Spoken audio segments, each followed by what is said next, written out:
Alright, we should be live now. What's up, everybody? Happy Wednesday. How y'all doing? Okay, chat's going. Sweet. First in the house today was Stang 2007. What's up, Stang? What up, KL130? How about that RTX 5070? You think that's real 4090 performance? Of course not. I mean, they aren't even trying to hide that. Really, everyone is able to pick up on the fact that it relies on AI performance and DLSS and things like that. So it's not a raw side-by-side apples to apples comparison. So yeah, I don't know, like I have to wonder if Nvidia is self-aware enough to, like, when they put together these slides or talking points, do they know instantly everyone is going to attack them or say that they're trying to be misleading? Like, I'd have to think that, if anything, to them, making that a main talking point and getting the media and consumers outraged about it, it just results in more clicks, more top searches, SEO-wise, more articles being written about it, and, the different media outlets, more videos being made. So, I don't know. Like, they must be self-aware at this point at how critical everybody is. So yeah, we'll have to see. They didn't really give anything meaningful, because I don't think I saw a single thing on there that was a side-by-side apples-to-apples comparison. Like, they were using different versions of frame generations because the newer generation, and we'll talk more about this later, but there was the only way to show it side-by-side apples-to-apples comparison would be like showing raster to raster, or if you do like frame gen to frame gen comparisons between the two generations, you need to use the same version, not the one that's only locked to the 50 series cards on the new card, and then the old versions. So yeah, I don't know. It's so funny because it seems like all the third-party reviewers or, media outlets and content creators and everything, they all have a very standardized way of testing that the consumers like. And every time an event like CES comes around, both Nvidia, AMD, even Intel, they roll out with these other methods of testing or showing data that nobody is ever happy with. And just because it makes their numbers look better and it boosts their products, right? So yeah, I don't know.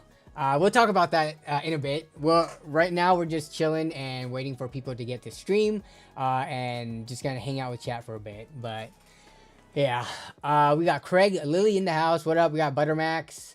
KO says, I'm in the mind that there's a great reason rasterization isn't included. Yep, and they're only focusing on AI tops. Exactly. What up, Logan? But the pricing is, I will agree, the pricing is reasonable. I think the main cards for me, I guess across the board, right? Whether it be 5090, 5080, or 5070. All those prices came in under what everybody was estimating. Even myself. We had wild guesses, especially on the 5090 in the previous weeks. People were thinking like 2500, 2600. They were referring to leaks and stuff. And to come in at 2000, even though that is from 1600 to 2000, that's a 25% increase because that's $400. 400 is 1/4 of 1600. Add that on top, that's a 25% increase. But that's still lower than I think a lot of people were guessing. And then the 5070, supposedly coming in at, 550. I think nobody was thinking that it would come in cheaper than what the 4070 came in at, which the original MSRP, if you don't remember, was $600. But we can talk more about that in a bit. But all that's to say is, nobody's going to be able to get these cards for those prices in the first potentially months. I mean, if Intel cards are still this hard to get, I actually have not checked the Intel stock as of today. But also, did we talk about that last week? I forget, man. There's so much going on with regards to in the tech world as well as in real life that it's kind of hard for me to keep up. But let's see. Intel B580 cards are not available at the MSRP. So that's the status on that. We'll take a look at that as well. We got Chemical Aid. What's up? What up, Giant Robots? What up, Firestorm? We got Shauner in the house. Misty Hill. Hello. Is my foot better? My foot has been stagnant for like however long. I went roller skating last Monday, and then my foot hurt a lot afterwards. So the good thing is I'm able to roller skate, but the bad thing is that it's not fully healed, and I don't think it'll ever be. I actually need to schedule an appointment with like a different doctor just to get a second opinion now, because it's been you know, coming up on 7 months with my whole foot issue. Shauner sold the PC today, helped balance out spending $1,000 on tires. Speaking of cars, we have been to so many dealerships and test driving so many different EVs in this last week that it's part of the reason why I'm exhausted, and it feels like so much has been going on.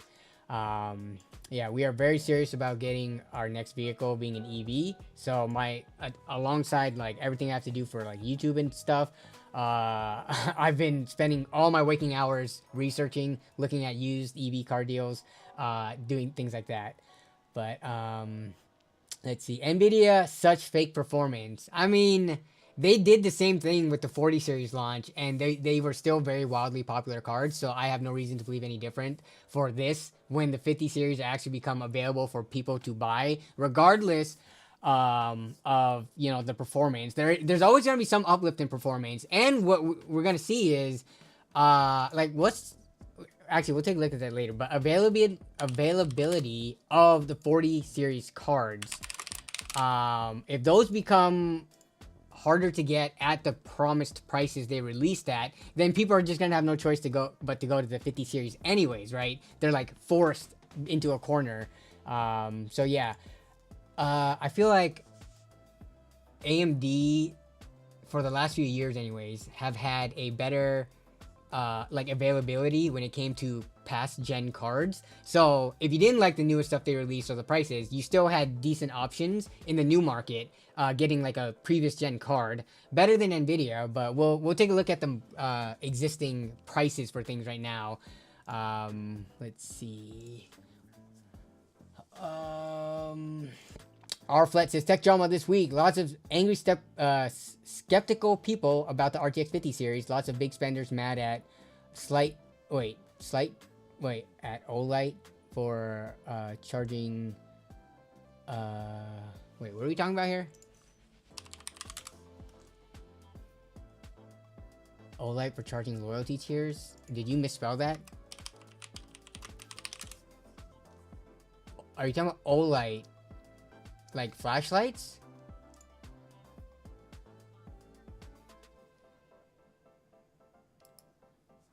Oh, 1 second. What are we talking about? We're talking about everyday carry tactical lights. Is that what we're talking about? I don't know if I would call that really tech drama. At least not PC tech drama. Yo, so is everything about the new Nvidia GPU cap? I don't think so. I think even in this chat, there will be people who would be interested in buying the cards. So, yeah.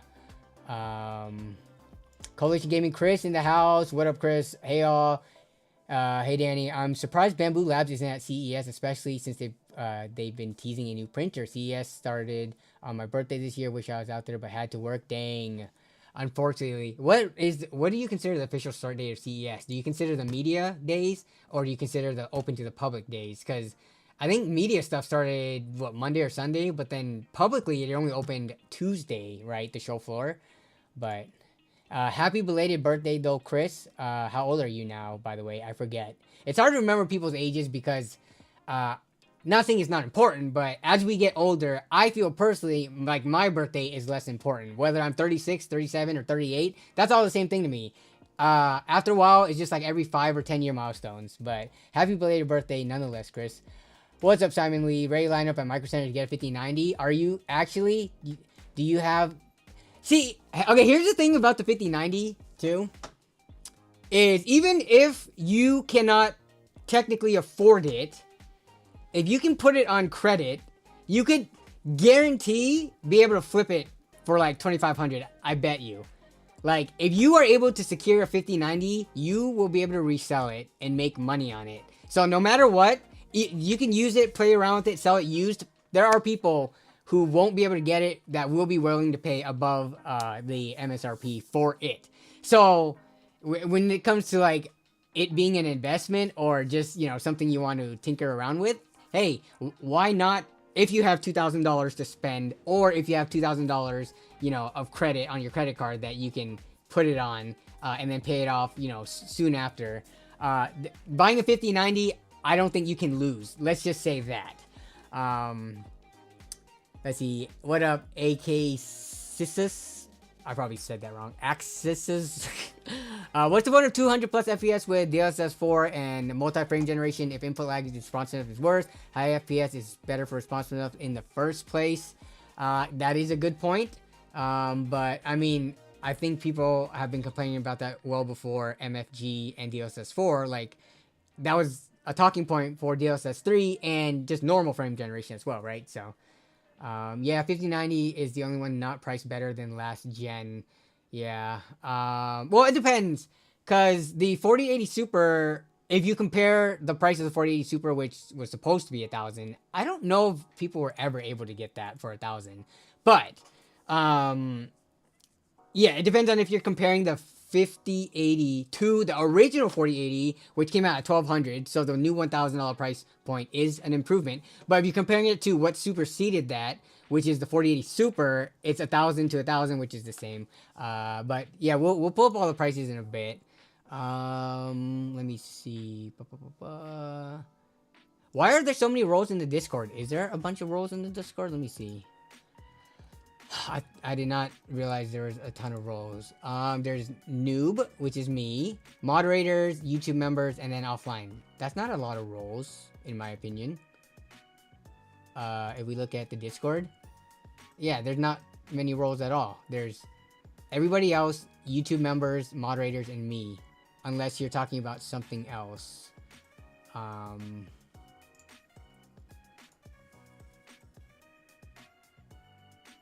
Linus released the Instagram clip. I did not see the Instagram clip where they ran the...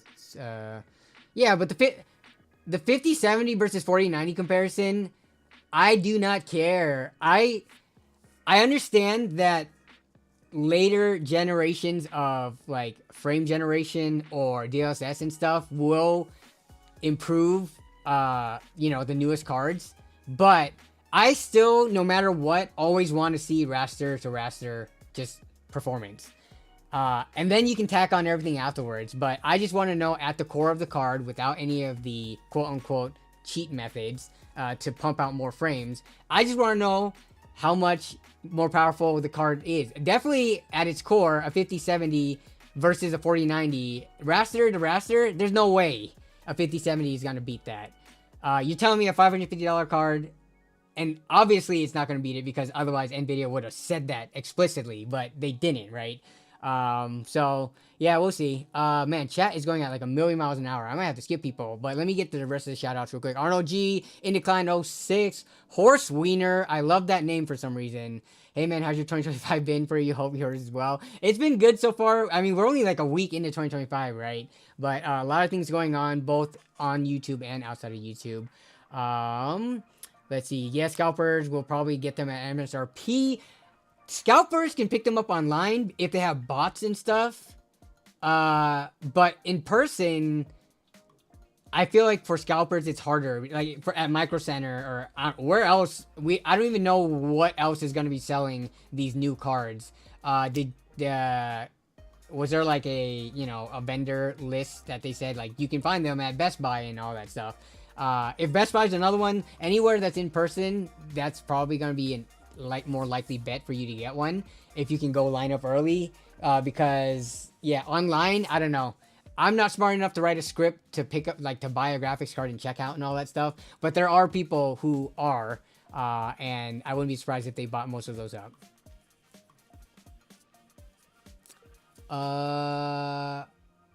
Floating too fast to buy V8. We already talked about EVs. We're not talking about EVs this stream, but we will have a stream where we talk more about EVs. Jason Whitmer in the house. RTX 5090 or bust. I want to see you with the 5090, Jason. I want to see you ball out with one. Though realistically, I don't know if we've talked, Jason. What is your limit if these cards come out and they were available at MSRP? What would yours I would imagine you would like cap out at around a 5070 just because that seems reasonable. But I don't know, maybe you're a baller and you would be willing to drop 1,000 on a 5080, assuming the numbers look good, right? Yeah. How do I get a bot to just get one 5070? Anyone who knows how to write a bot program is probably not sharing it for free. I wouldn't be surprised, and I'm not sure if this is something I heard or this is something that I just know probably exists because of the world we live in. But I wouldn't be surprised if there are people who are selling their services to use a bot to secure your graphics card, and they'll charge you like 25, 50 bucks or something, or to sell you a bot program so you can run it yourself. Probably the former, but I don't know. That seems like something I would have read on Reddit over the past few years with the high demand of graphics cards on release, but don't quote me on that. What am I currently playing right now? Asked Nathan Martin. What's your favorite game of all time? And do you only play PC or you play console? Currently playing right now, I'm playing Enshrouded, which is kind of like the Valheim-ish game, survival RPG. Playing Enshrouded, though I haven't had much time to play in the last week with everything going on in real life.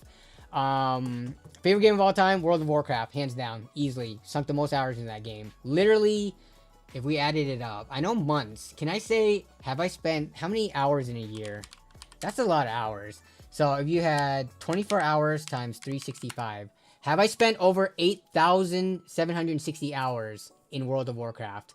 Probably not. So I've spent on the order of months. If we're talking like, you know, somewhere probably between like 4 to 8,000 hours playing WoW, across multiple characters, across private servers, across, you know, different versions of WoW. But yeah, and I do not play on console.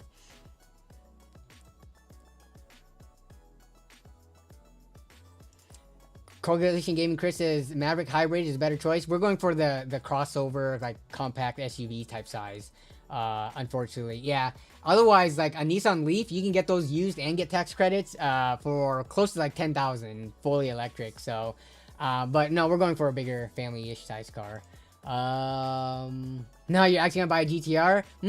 I'm curious what Nissan's gonna do if they get if they merge or get acquired by Honda. If they will still keep the GTR a thing in the future, but yeah. Okay, I'm gonna have to skip through a bunch of people, unfortunately. What up, Chase Atwood? What about the B580 not performing to potential? Yes, so that's one other thing that also came up. Was that after last week's stream? Like, we didn't get to talk about that, right? So, yeah.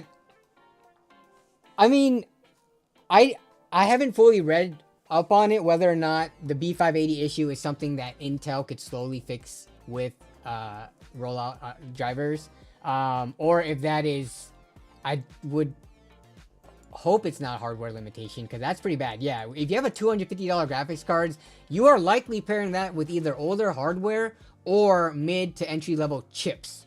So I don't know the full details on the B580s just yet. But yeah, all the reviewers testing with 9800 and 7800 X3Ds, that definitely is not going to be indicative of real world performance for people who are pairing it with, like, you know, Ryzen 5600s and stuff. So yeah.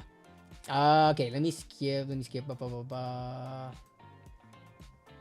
Jason says the 5090 also holds 99% of its value over 2 years historically. That is a good point.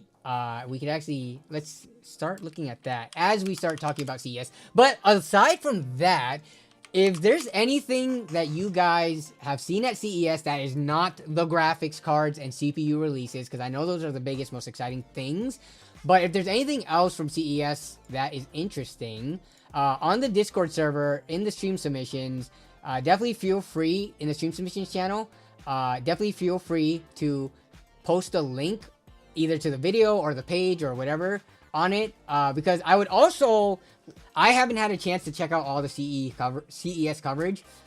So yeah, if there's like new case designs or anything exciting in the PC tech world that is not just straight up hardware like CPU, GPU, but like I feel like at CES, like new cases are probably the next most exciting thing. Like, I don't really get too excited about AIOs, new power supplies, right?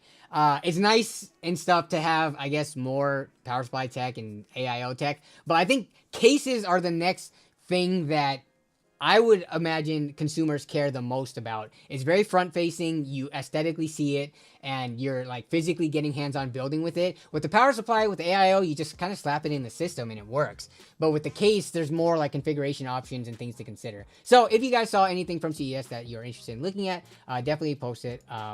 I would love to look at that. But yeah, so in terms of the 4090, with the announcement now, let's take a look because I'm curious at the sold listings within the last day. So we'll take a look at sold items and we're going to sort by recently ended. So we're talking about January 8th. Let's see. 4070 Super is going for 620.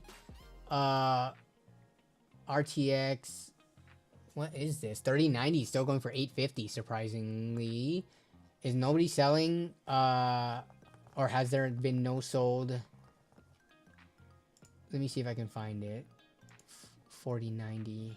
I've literally seen a ton of selling posts on Hardware Swap selling 4090 still near retail. Retail being 1600, right? Not the 2000 that we've been dealing with for like the longest time.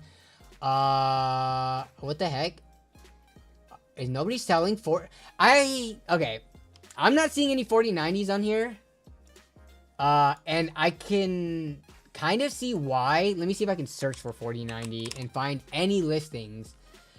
The reason I see why is that the 4090 is such a high value item card. Oh, here we go. January 8th. Sold for 1500 or best offer plus... Okay. So there are some that have sold. 1600. What the heck? With water block. Okay.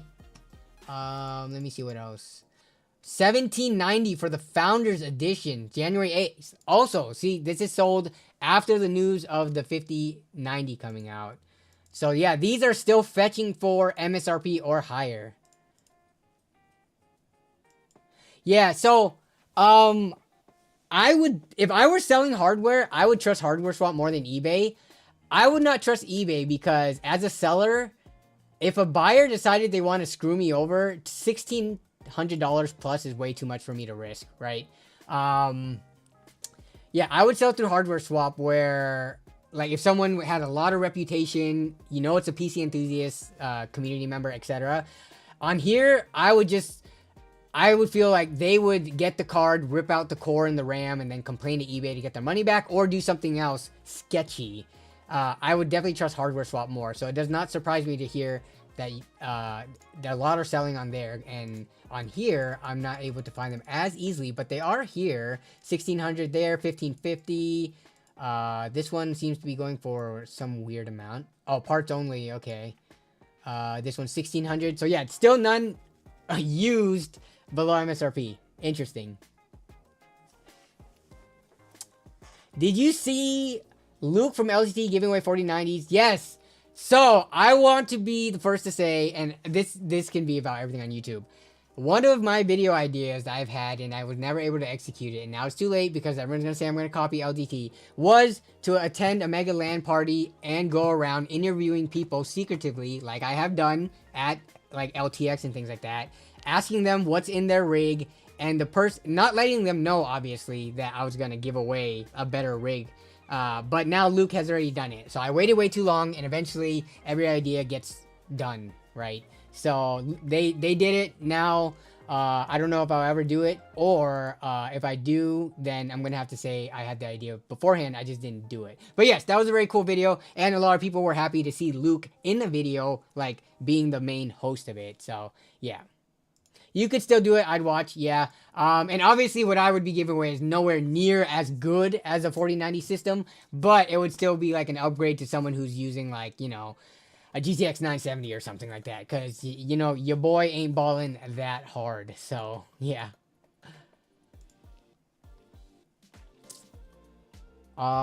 Trey Hernandez says, can you help me find a kid to donate my PC to? I'm in Everett. Must have good grades.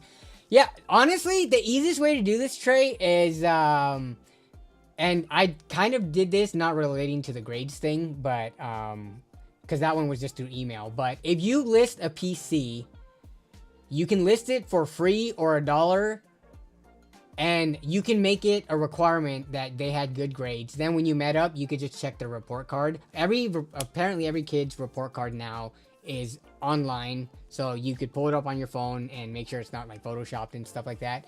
But yeah, that would be my suggestion to do it. Because honestly, in terms of my local viewers, I don't know how many people are younger people who are still in school that could show grades and stuff. I would say try that, and if not, reach back out and maybe we can find something. But yeah, I also kind of struggle with finding people to give away PCs to sometimes, just because I like to do my due diligence and make sure it's going to a good home as best as I can. Because when you put out stuff like that on OfferUp or Facebook Marketplace, Craigslist, like, hey, free PC if you have a kid, a lot of people might try to scam the system to get a free rig so they can resell it. So you got to do the best you can to try to vet it. So that I always have to think a little bit harder on how to like make it foolproof. But yeah, rather than deal, it's easier just to give it away. What are the specs, by the way? I'm just curious. But yeah, I mean, if it's a PC that can just be usable and can game, regardless of if it's like 8 years old, someone will take it and would love it. So yeah. Ask a divorce lawyer, and that's going a little bit too far, I would think. Yeah. Everyone and they mama want a free PC only to flip it. Exactly. Yeah. What up, Hazard Me? I have a 7900 XTX. Do you think the 5080 would be a worthy upgrade? No, because the 7900 XTX is only 1 generation old. I don't think people should be upgrading, especially when they have high tier cards like a 7900 XTX. I don't think people should be upgrading. And also, that's not a question for me, to be honest. I think the advice is always, are you happy with the performance that you're getting right now? Truly. Right, but regardless of the 5080 announcement and when it comes out, when you're playing games right now, are you like, man, I am enjoying playing this game. I don't think I can enjoy it that much more than this. Or do you think, wow, I wish I could turn on ray tracing and get way better frames and, you know, go up to, I don't know, 4K, whatever the heck you want to do. Like, do you think having a more powerful card than the 7900 XTX, which is pretty high end already, right? Do you think having something better than that, how much money you're going to have to spend is going to bring you equivalent levels of enjoyment? Or is it just going to bring you a little bit levels of enjoyment, and then after like a month, you're just going to forget about it and it's just going to be something that, you know, that you game on? Because, again, with how hard the economy is on everybody, a lot of things that we buy impulsively are, it's the novelty wears off. Trust me. And I'm even considering that with us looking at, you know, potentially buying a new car too. Like, yeah, I went to test drive a bunch of EVs this past week, but I know after a month or two, it's likely going to be like, oh, that's just my car that I drive. Like, I don't know how long the excitement is going to hold up over for. So budget wise, that's something that I'm personally considering, but I treat almost everything in life that same way. I look at it and I'm saying, is this just like me being super excited right now? Is there a honeymoon phase? And then after a while, is it going to be worth the money I put into it? But that's just my advice. I can't tell you specifically if a 5080 is going to be worth upgrading. I could say that if I had a 7900 XTX, I would not be looking to upgrade to the next gen Nvidia cards. Let's just say that. Oh, and okay. I see people trying to do, oh my gosh, my bot is working in this stream. Okay, let me check something out real quick, and then we'll get more into the numbers.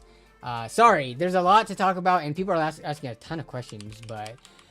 okay, I want to bring this up again, because we are working on point system. Nope, not that. I have 2 streams going on right now, if you guys did not know. The 24/7 stream, and then this stream. The 24/7 stream is just if you want to watch LAN Party TV. But, okay, it only has 1 bot in right now, and... So the bot is... broken, it looks like, because oh nope, never mind, they're all here. Jeez, this is cool. Okay, this is awesome. All of you guys who are in the chat, I think right now, are in here, so it doesn't matter where the chat is happening. So I'm using this program called Stream Avatars to make streams more fun and interactive. And see how this chat is kind of dead? Because everybody is over on the main stream.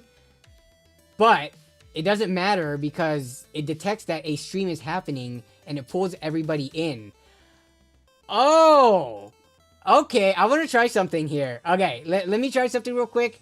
Because this, I'm actually pretty excited about this because it actually makes it a lot more fun. Let me start a battle royale because there's a lot of people in here. Let's see if this works. So I just sent a battle royale message out. Let's see if it actually does it. Wow, that's a big dragon in the background. Is it gonna do it? We'll have to see. Sorry, you guys have to watch me drying off. I'm just trying to... Come on, battle royale. It might take a while because actually I might be overloading it right now, which is good. The program might be overloaded and lagging because there's... I think we're capped out. We have like, how many people watching the stream right now? 130 something. Yeah, I think that might be reaching the limit, but if that doesn't work, I'm gonna have to go around and play with the settings a bit more. But this is awesome to see. This is the most lively I've ever seen it. So it looks like so the reason, and I'll let you guys know I want to do this is because there are methods in here like the battle royale and other random generators and stuff where we can start doing giveaways, whether it be hardware or Steam gift cards. But what I need to do is I need to lock down this working without any problems because I don't want, and there's like point accumulation and stuff too. I need to get that figured out before I can actually start having prizes and rewards because I don't want to make it unfair if people who are watching aren't accumulating points and things like that. So everything is still in testing, but this is just a preview. And if I can get this thing to work on this mainstream right here, that would be awesome. But again, everything's kind of testing. But yeah, so I appreciate everybody who has been helping test out this stream, you know, being in the chat and doing the commands and stuff. Looks like Battle Royale is broken. I will look into that. But getting back into what people are probably wanting to talk about. All right, let's talk about the, I guess in general, we have already started talking about 5090s and 5080s and 5070s. Let's run a poll because in our community specifically, people might have different ideas on it. What are your overall takeaway feelings after the... And I know we're showing Nvidia love right now. It's just because AMD, aside from announcing the naming schemes and stuff, they did not give us much to work with at all. 50 series cards. Cards announcements. Let me see. Great. Good. Indifferent. And then not excited. You know. Bad. Yep, we only have 4 choices, but let's gauge everybody's. For me, I think honestly, I'm feeling indifferent. Mine would be indifferent. I don't think it's bad, mainly because of the pricing.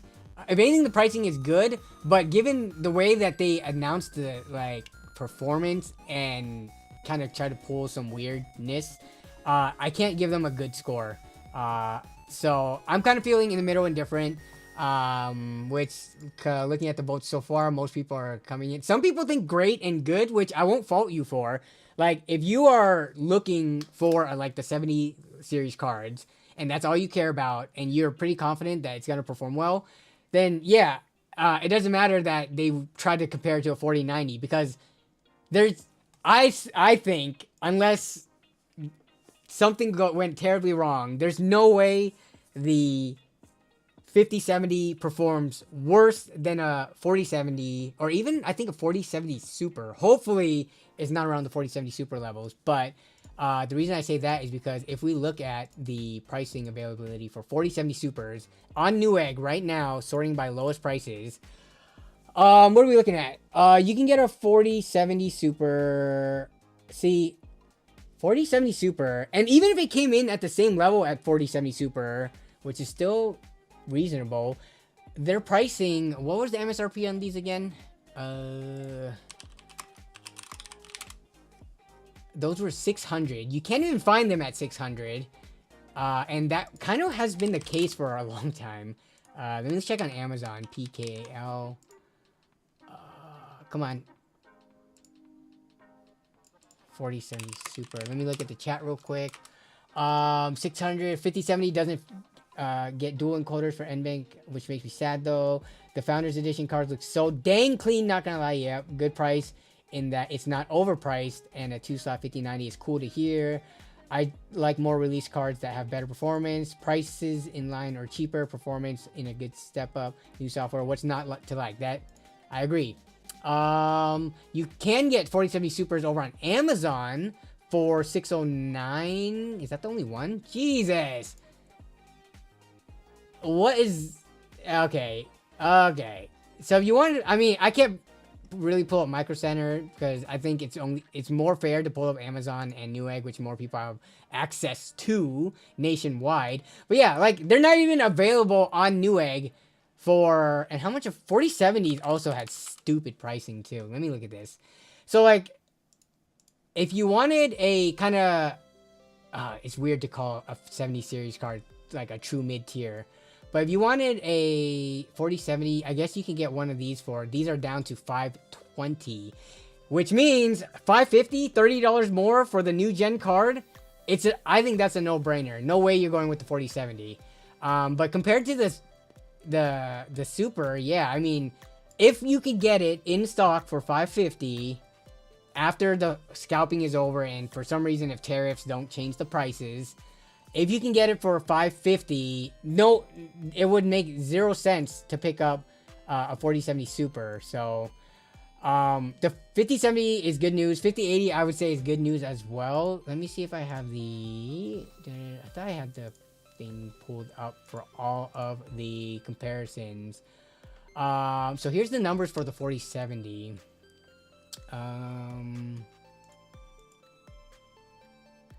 You think tariffs won't affect prices, and that's why Nvidia went with those prices, not to get political? Do I think that? I am going to look at it in the most conservative manner, in that worst case scenario, there are going to be tariffs and it's going to affect it. So, yeah, I'm trying to think in terms of Nvidia's side, if they have to pay, or, you know, if they have to pay because of the tariffs and then they increase the prices. So if anything, like you're saying like they're setting it up because they expect tariffs to bring the price up a bit. Yeah, that's way too hard to say. We even have way differing opinions in this own chat of how many of people who think tariffs will or will not affect PC prices. And I have not seen anyone give me any hard literature that says one or the other. A lot of the articles are speculation. But yeah, actually, so this, I'm gonna let this poll run a little bit more, but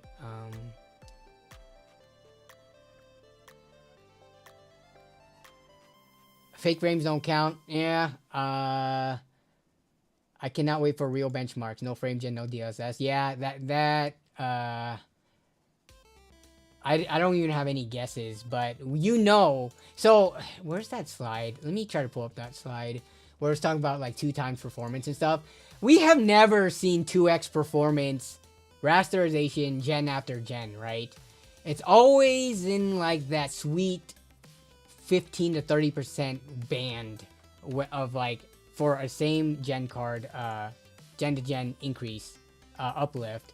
So where's that Nvidia slide where it was just like 2x performance? Because I'm saying there's no way, and no, I do not count different frame generation and different DLSS versions to be valid. Too much AI yapping was a good bedtime story. That's a good point. Because most of the keynotes after they talked about the stuff we cared about, there was still like a good 30-40 minutes of things we're not interested in, and I have been having trouble sleeping, so maybe I need to put that on at night to sleep. Let me see. Give me 1 second.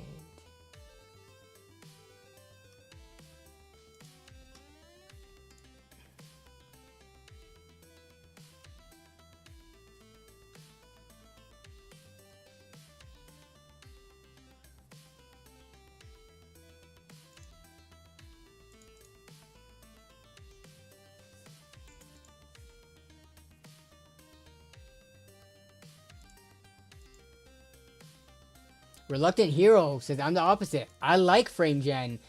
It's too hard to run a poll on that. Just type it in chat so we can read everyone's opinions. And don't worry, no one's gonna judge you.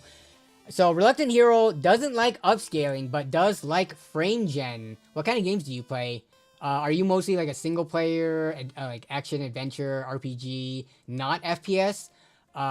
Is that why you like frame gen more? Because that, you know, change in latency is not that impactful to you.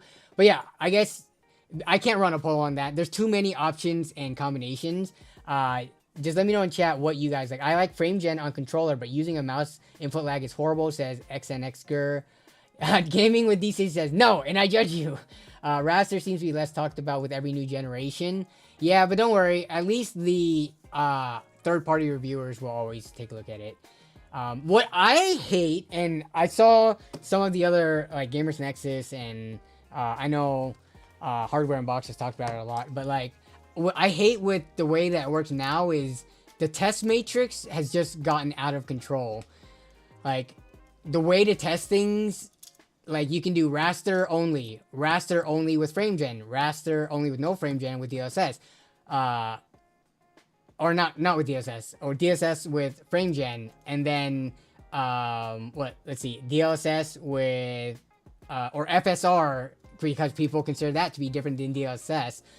So there's too many combinations across too many pieces of hardware, across too many different titles and games. It's the best way to do it is just to choose what you think the most people care about and just do it, because you're never going to satisfy everybody. When I test, I personally I don't test like ray tracing most of the time, and DLSS, I'll turn it on if the title is one of those where it's like, yeah, you basically can't run this without DLSS on. But yeah, I hate adding, and then I didn't even mention ray tracing earlier. Yeah, adding ray tracing to the matrix. If you looked at the different spreadsheets of numbers you can get on a single title across one single configuration of hardware, with all you can do just on the software side of things, it becomes crazy. So that's why, I don't know, I feel like raster it's just been the way that it's always been done, and it gives you the best like feeling of the capabilities of a graphics card, because you know the DLSS and like ray tracing and all that, it gets better with each generation. But what you care about is the core card itself. At least that's what I care about. Frame gen feels horrible on fast-paced games like Black Ops 6 when using keyboard and mouse. Do you believe the partnership between Nvidia and MediaTek will beat Snapdragon in the ARM battle? I do not have any opinions on that, unfortunately, or any thoughts on that. And sorry, the battle royale finally started. So I'm going to leave this on the screen just so we can see what happens. I'm curious. This is a lot of people fighting. But let me read the rest. Frame gen is aight, but if devs start recommending it, it's kind of stupid. Like going raw, don't use frame gen or upscale. Yeah. Are you trying to get a 50 series on launch? No. If I do, it's going to be a 5070. Just because there's no way I can afford for the other two ones at right now. But 5070 at 550, that is very, wow. Everyone just died really fast. There's no streamer advantage, by the way. I lose these all the time. But if I win this one, that'd be kind of crazy, because this is RNG. But yeah, a 5070, that I'd be okay with using like a $550 graphics card. That I've talked about this in previous streams before. That's like my upper limit, around like the $500-ish price range. But yeah, I don't even you know how hard it was to try to even get a B580 from Intel, and we're talking about Intel Arc cards, which aren't even remotely as known or popular. How hard do you think it's going to be to get an Nvidia card where no matter what reviewers say, they always sell out, and Nvidia has that name power? So yeah. Let's see. Yep, you're right, Arnold G. Gamers are secondary. AI customers' lives matter. Exactly. How cheap do you think the older GPUs will end up going, like 20 and 30 series? With the 50 series dropping, not that much. Yeah, I don't think that much, to be honest. Because, so if we talk about the doesn't it feel like the trend in dollars per frame has not been as good year after year? What is getting better is dollars per frame if you enable things like, DLSS, frame generation, if you care about ray tracing. But if you talk about people who only care about raster performance year after year has not been that impressive, right? So that keeps the people who are just playing raster only with none of the other bells and whistles more content with the older cards. Like, think about an RTX 3070 or 3080. For people who don't care about an ever-enabling DLSS and frame gen ray tracing, those cards still perform really well. So I don't see any reason for them to drop in price, especially for the near future, where when the 50 series cards drop, there's not going to be enough available for people to make the jump to them, right? In mass quantities to then sell off their old cards. And I don't know. I feel like with the rise of PC flippers and people just wanting games or hardware that can play modern titles, like 30 series cards and even like RX 6000 series cards, 6700 XT, 6600, 6600 XTs, I don't think we're going to see any like very big dramatic price drops. Maybe like 10%. That's just my guess. We're going to have to see in the coming months. We always do price checks on eBay and stuff like that. So yeah, we'll take a look at that as these cards actually become available in hit buyers' hands. Let me read out. COD campaign on controller too, but I'm trying to learn Counter-Strike. I'll use mouse and keyboard. Imagine using frame gen and thinking you're actually getting a gaming advantage. Please ignore my bot, by the way. I can't disable it on one stream versus the other, and I'm just gonna leave it for now. And I don't have frame gen multiplayer games. Give overall performance. How cheap do you think? Okay, you already got that.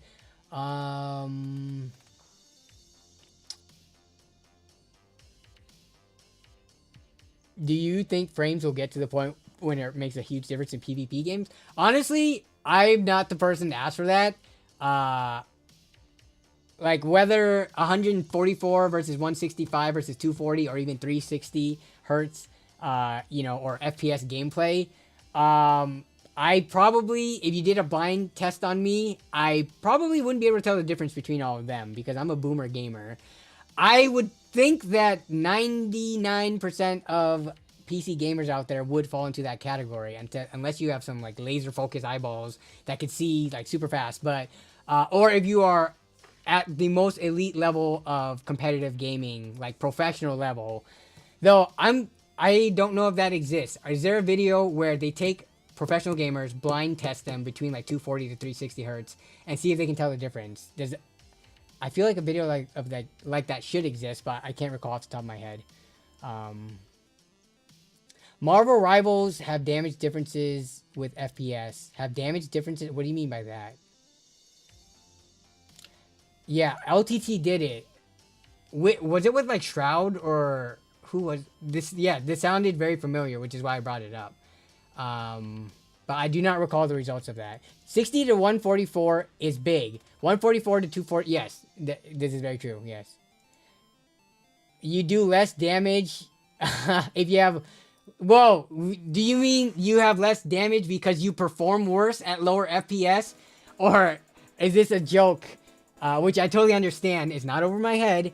Just like how people say RGB increases FPS. Is this the joke that you are making? Because, yeah, I'm not sure what you're trying to say. Some stuff gets lost in translation, but I understand the joke, yes. More FPS equals more damage. Like, more RGB equals more damage. Yeah. Wait, what? You see, I feel like you guys are messing with me now. No, I am not going to get fooled by you. But unless you explain yourselves, I have not played Marvel Rivals. But to me, unless I'm totally missing something here, no joke. The game actually screwed you. You physically do less damage overall. You guys, no, see? This is one of those things that sounds so ridiculous that I refuse to believe you. But I don't want to... I don't want to fall for it. Jason, you gotta help me out here. It's not the damage, it's the latency. Paul from Power Tower participated. They showed a difference with pro gamers, and as you get older, your response time in games get worse. Yeah, I can see that. I'm not even that old, but my eyes have never been that good, and I feel like that's something that you become accustomed to, right? If you play day to day at high frame rate, high refresh rate FPS, then that is something that you will start to notice subtle differences as you go from 144 to 165 to 200, 240, etc. But for me, that's not something that I don't even game a ton these days. So yeah, I wouldn't be able to tell the difference. I spaced out. What's up, Jason? They're trying to convince me that in Marvel Rivals, if you get low FPS, the game will actually make your character do less damage. Like if you shot a bullet or an ability that did 100 damage, if you had less FPS, I think what they're saying is you will now do 80 damage. And I am thinking they're talking from a perspective of, oh, maybe your reticle isn't on the character for as long because your performance is worse because you have less FPS. Therefore, you are doing less damage. But they are saying there's a direct link to like ability damage to your frame rate, which I don't know. I'm starting to get paranoid now. I can't tell if you guys are messing with me.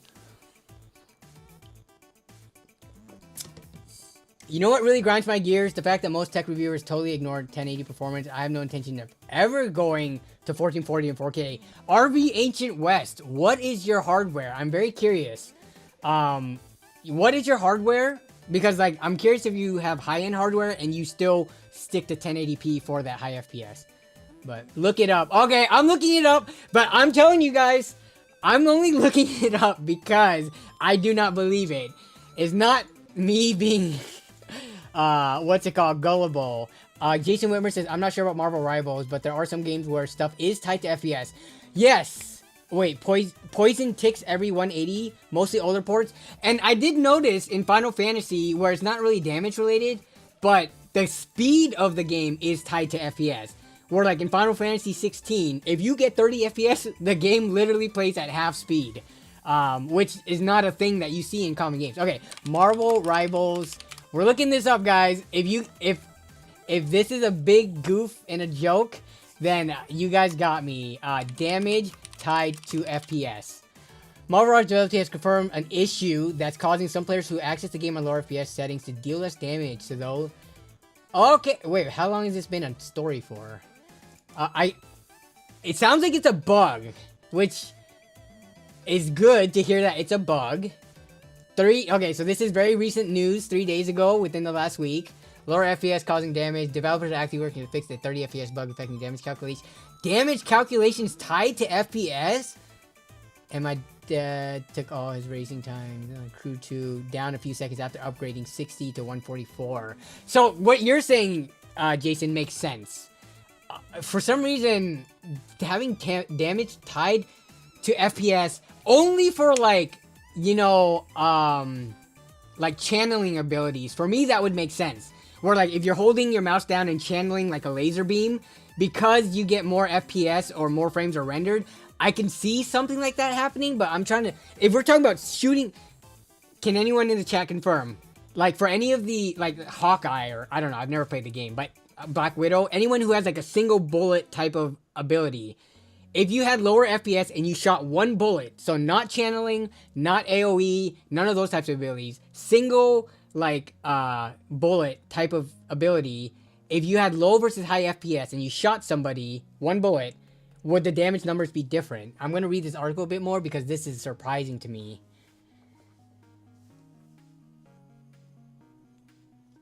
Marvel Rivals, yeah. I hate these articles, how they have so much random crap fluff that nobody cares about. Noticing a glitch at 30 FPS, only at 30? And then does it go away or does it scale linearly, the reduction? Or is it like once you hit 30, like it's a hard,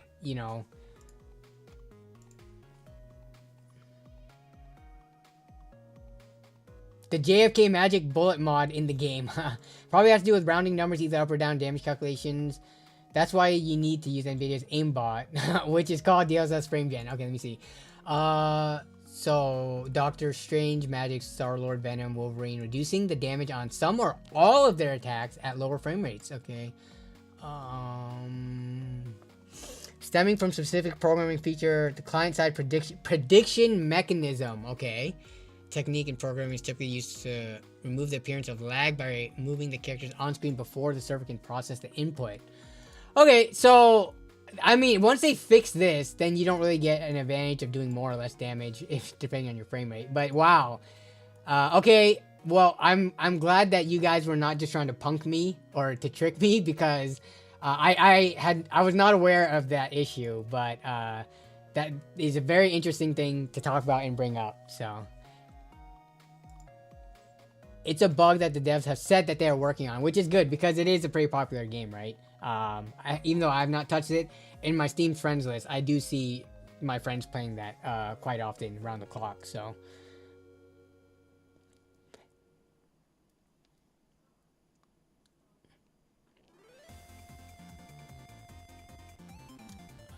literally pay to win, kind of, yeah. On the hardware side, not in game itself. Set your game to 29 FPS. Seems that 30 FPS causes the bug. Problem fixed. That's the big brain move right there.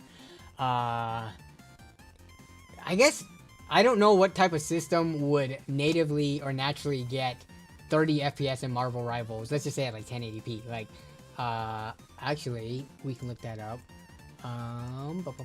Marvel Rivals. Let's just look at our boy. Our RX 580 from Worms Gaming. I trust Worms Gaming.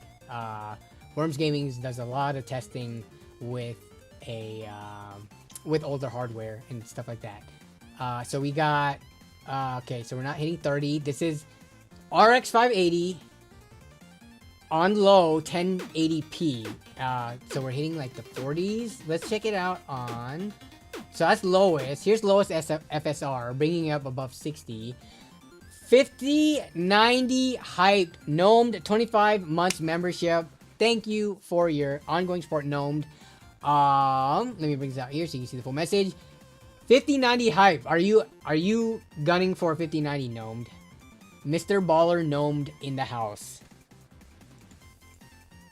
So yeah, with FSR, frame generation problems. Okay, so with frame generation, it is up to 90 something, but I would have to watch and listen to the segment to see it. But okay, let's see.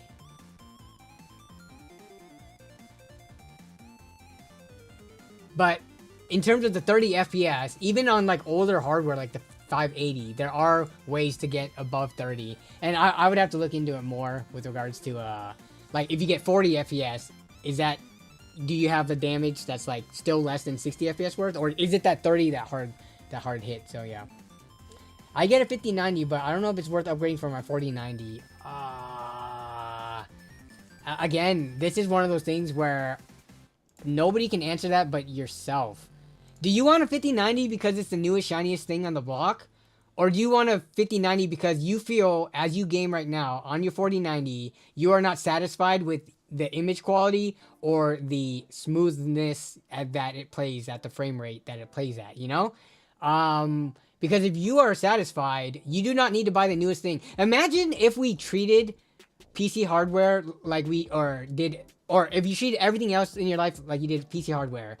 Imagine if we applied that to like a car. Yeah, I have this 2024 car, but I don't know, man. The 2025 just came out and it's got all these newer features. The interior looks more luxurious and it's a little bit faster. Like, there's no way. I know it's not to the same scale, but it depends on how rich you are, I guess. Rich people actually do buy cars every year and new iPhones every single year. So if you can afford it, feel free to get that 5090. But the idea that most people say, and I hear this from so many people, and I swear it's the same people who then change their mind, is they say, I want to buy the 4090 because I want to buy a graphics card and then not have to worry about it for like 5, 6, 7, 8 years. I have a feeling that a lot of those same people end up going against their word and wanting to upgrade the next cycle that comes around. I know some of you out there, you guys are sitting on some of the like super ancient hardware that was top of the line back in the day. But, I don't know. we'll see how many people actually stick to the 4090s because they wanted it to last 5, 6, 7 years. Bro just described leasing exactly, which I cannot tell you how many dealerships are been trying, especially for EVs, because of the leasing incentives. So many of them are trying to push me and Melissa into leasing, and I'm like, no, I'm trying to buy this car to have, not so that I could pay $20,000 over the course of 3 years only for you to take it back and I don't have a car at the end of it. Like, no leasing, please. I know you can buy out the residual, but compared to financing, depending on what rate you can get, is not going to be as good. But yeah. Well, was the FX 8370 top tier? Maybe mid tier, but yeah. Dead battery in 10 years. I mean, how old? When did Tesla? What year?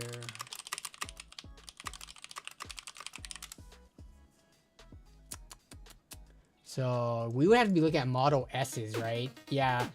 I mean, battery tech is getting better. It's hard to compare like a 2014 Model S. I don't remember what year they came out, but let's just say 10 years ago, right? The battery tech then versus stuff that's releasing now, how long you're projecting the battery life to be, especially if you're responsible with charging. But again, we're not talking about EVs in this. I'm sorry. I'm bringing it up because that's just what I'm dealing with in real life right now, and that's where I'm drawing the connections. Yeah.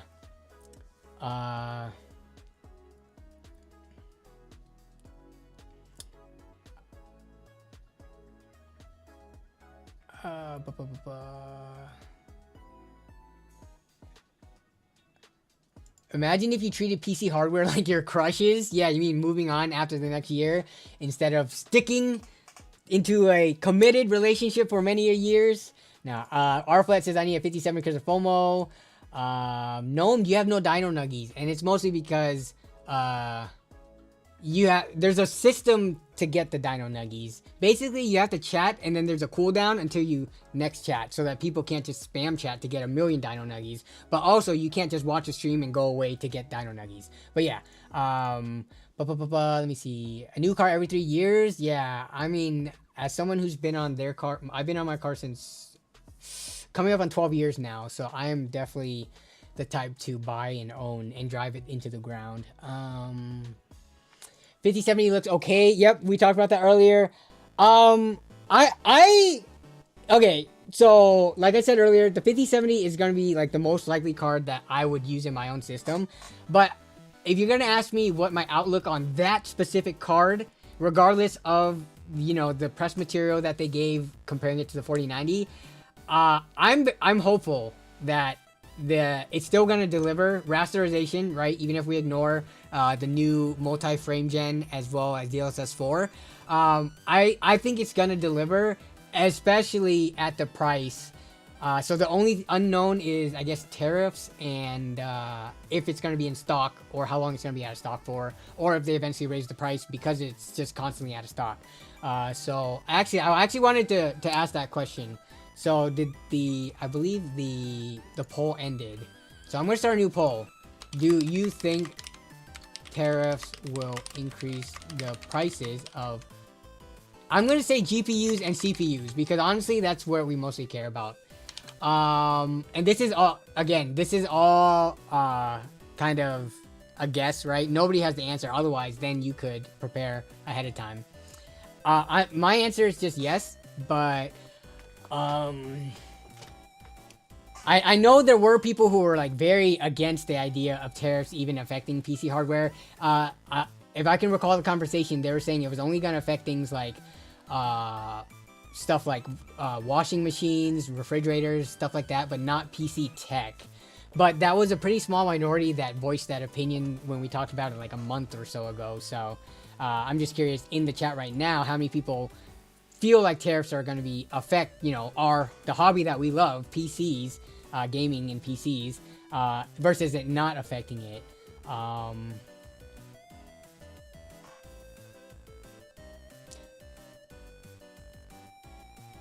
Yeah, vehicles as well. Man,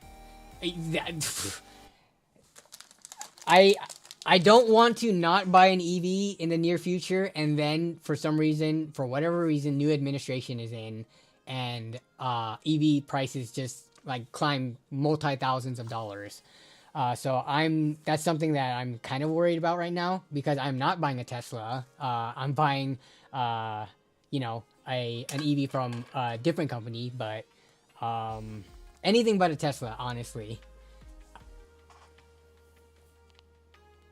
How would it not impact PC parts, but only impact regular consumer products? You have to ask the people who are. I don't know if they're in the chat right now, and obviously don't like. Nobody is here to attack each other for differing opinions or guesses.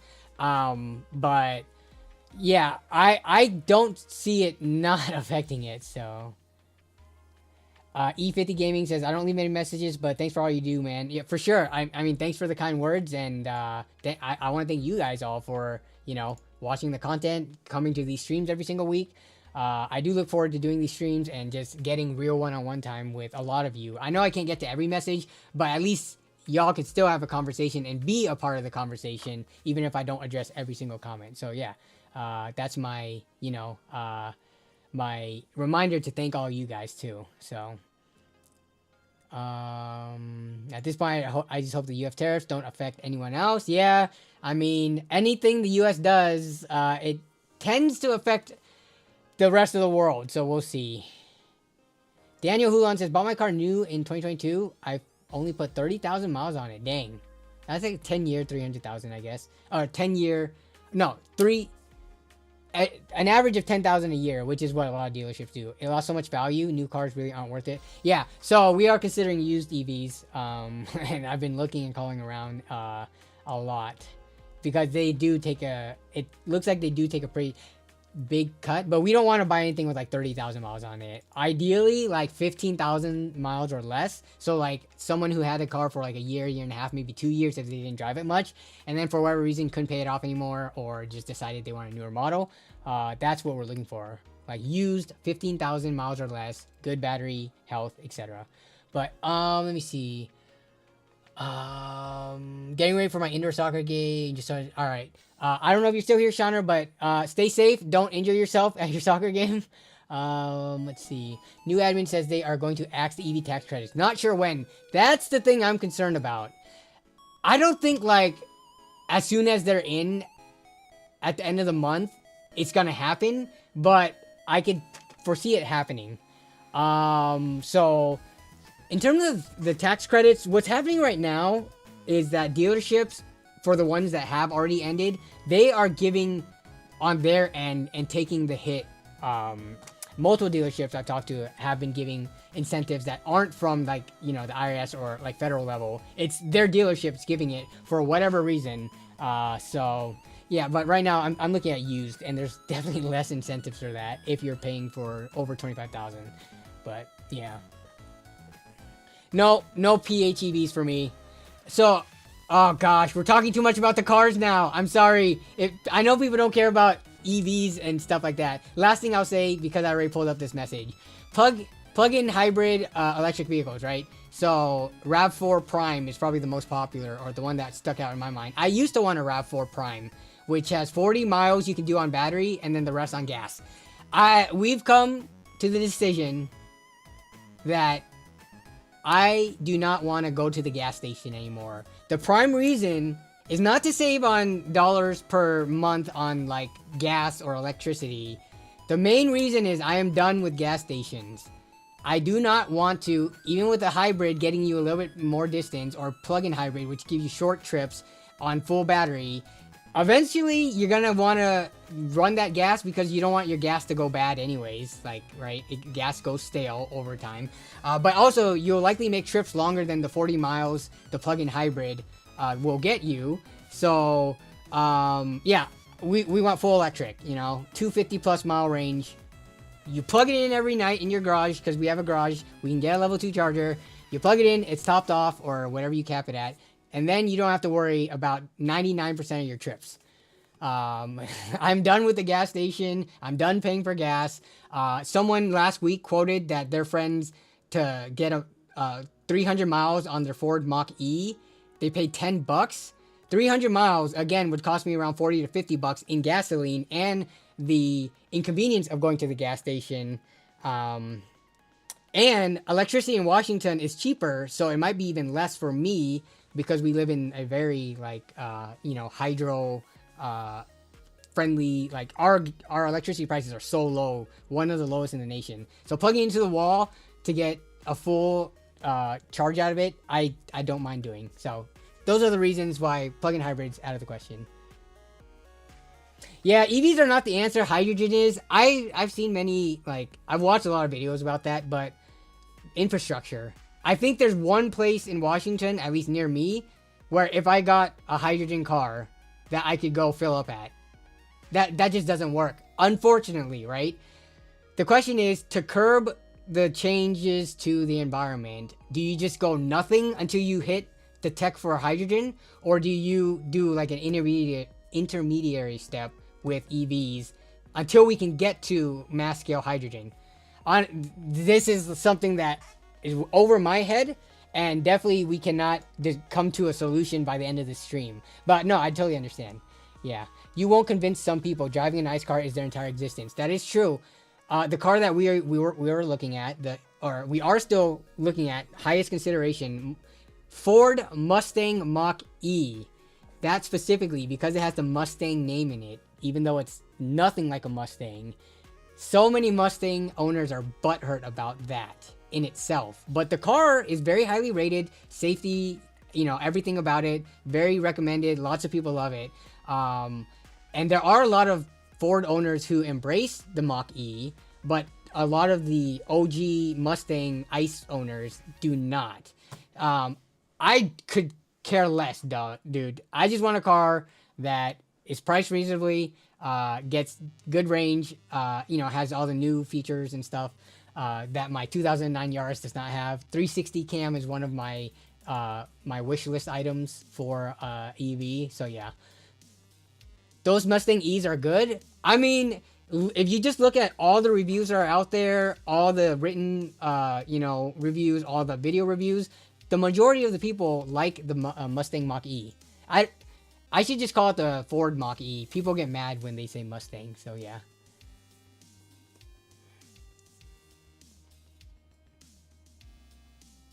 Also, maintenance, regenerative braking, that eases up on the brake maintenance you have to do. I understand EVs are heavier, so the tires wear out a little bit more, but if you master regen braking and you barely ever use your brakes, that's just less like maintenance there, no oil changes, etc. There's so much that I have, looked into and thought about that. Yes, we're trying to get an EV, so whichever one we end up with is still to be decided, because we're car shopping. It takes a while. They are pretty quick. Yes, it was the quickest of all the EVs I test drove. And I just had the premium model, which wasn't like, they had to trim even higher above that, the GT. But yeah, if you're getting mad about a car name, you have other problems. Yeah, I don't know. I don't know why people are mad at what others do. Like, I do not get upset about what other people drive, unless they drive crappily and they are like going into my lane. But other than that, I could care less what brand or make or model of company you want. So what is regenerative braking? That is when so how do I explain this? Regenerative braking, basically it recharges the battery when you brake because it's an electric motor. And a lot of the cars come with what's known as one pedal driving or something similar, where a lot of people aren't used to it, and that's one of the biggest talking points. But I got used to it like within the first test drive. So normally in a car you have your gas and your brake pedal. As soon as you let go of the gas, the car will still coast until you apply brakes. But with EVs, a lot of them have regenerative braking, where as soon as you take your foot off of the gas, the motor will start slowing the car down instantly, which is what kind of messes people up, because they're used to being able to take the foot off the gas and it coasting. But when you take your foot off the gas, it basically starts braking, and you can set the intensity of it. But as it's braking, it is recharging the battery. So that means that the motor, it's kind of like downshift braking or like gear braking, if you've heard of that on typical manuals, where you can shift to a lower gear, let off the clutch, and the car slows down. It's kind of like that, where you're not using your brakes to slow it down, your engine or your motor is doing it. But that, I I don't know how much the recharging actually makes a difference, but in terms of like brake maintenance and wearing down your brakes, that definitely makes a bigger difference.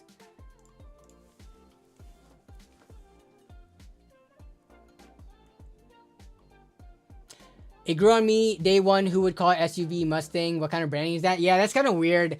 I remember when I first heard about the Mustang Mach-E, I was like, that hatchback SUV looking thing, crossover looking thing, how's that a Mustang? But after checking it out, doing research, reading Reddit, you know, forums, watching YouTube videos, and checking it out, test driving it, man, I like it a lot.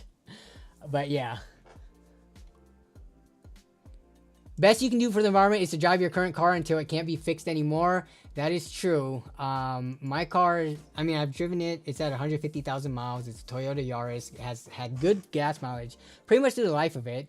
I could probably take it to like, I don't know, 2, maybe 300,000, but we need to consider a car if we're preparing for a family, you know? And especially if, again, EV incentives and stuff start to go away, that's a big reason. Because if we start losing, like if prices or, you know, how much we have to pay for an EV goes up like $4,000, $5,000, $6,000, $7,000 for the same car a few months from now, then I definitely would rather have bought one now, but we'll see.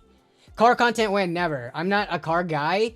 I'm just talking about this right now because it is directly related to my life, but once I get the car, I probably won't talk about it much more to begin with. And yeah, it's a mom's thing. So my thing is, Ford themselves decided to call it a Mustang. Regardless of what anyone else wants to say about it, the company that is selling the car, that designed and engineered the car, that, you know, has the say over it, they have the say over anybody. They called it a Mustang. So whatever, you know, the loyalists or purists want to say, Ford decided it's a Mustang. So that's what it is. Go cry harder in a corner, I guess. I left Seattle in 2020. Is it getting worse? Better or worse up there? I miss my home. It's hard to say. There are areas of Seattle that are not as good, like Chinatown. There's like this block in Chinatown that's like fenced off. Businesses are still operating, but it's just surrounded by like homeless people. And that particular block is the worst. Let me see if I can find it. But, I mean, we've always had a homeless population. It's hard to say. I don't live directly in Seattle. I live in Lynnwood. I would say since 2020, I don't think it's that much worse. So I can't speak for people who day to day live in the direct city of Seattle. I hear everyone saying it's gotten worse, but if the pandemic had never happened and everything was going as usual, over time, has it? I feel like the trend has just always been things have been getting worse. I think the lead cause of it is more homeless people because housing is not affordable. So yeah, I mean, the trend of major cities like Los Angeles, New York, Seattle, everything is getting more expensive. So as a result, you get more people not being able to afford living or just losing their homes, things like that. You know, mentally they become less stable. They turn to drugs, alcohol, etc. This is such a complex problem that I cannot say. Yeah, I can't say with certainty, unfortunately. If it was that bad, I would have moved away, I guess. But I've not. I'm staying in Washington. But that's just my take on it. You will definitely get different opinions depending on who you ask. So, Robert Springer, I live in Florida. Can't wait to get the hell out. San Diego made a homeless encampment tent zone, and it has been working. We've had tent zones and encampment zones and stuff, but some of those gotten torn down. Let's see if I can find this image. Chinatown, homeless, Seattle. Where is that block that I am particularly talking about? It's weird because for the businesses right outside of it, International District. Is it this one right here? No, it's not that one. We've had homeless encampments and things like that where they had tiny homes, but I can't find that specific one. But the businesses operate as usual there. And I just feel bad for the businesses because there are probably people who stopped going to those businesses because every single time you have to walk by like a ton of homeless people and feel unsafe. So, and I don't know what the hell the city is thinking and just letting this like run rampant and just like not doing anything about it. But yeah, I'm not happy with the decision that, you know, what they're doing. So.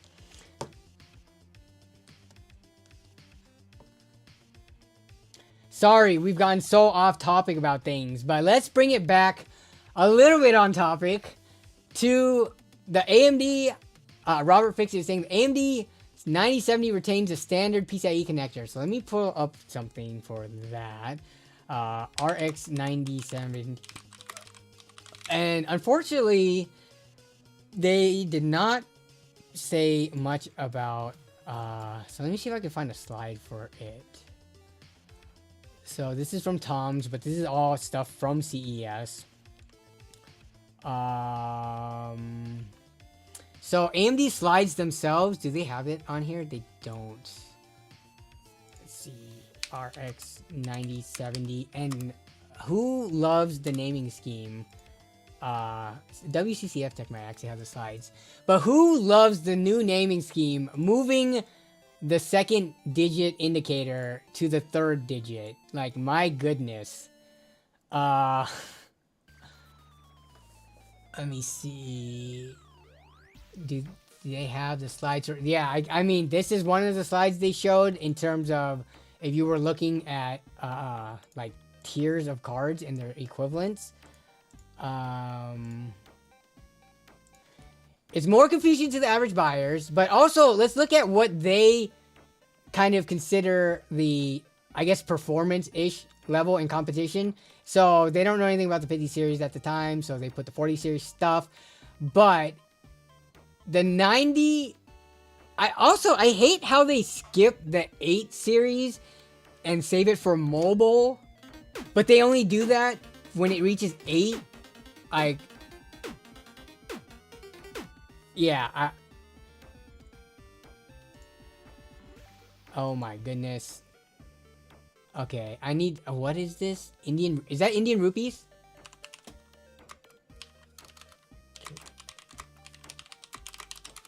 Comedic Garau, thank you for the super chat. I appreciate it.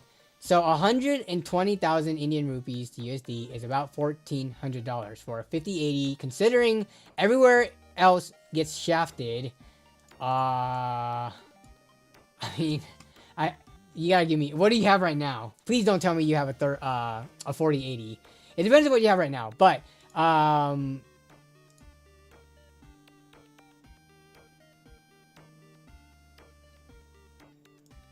me see.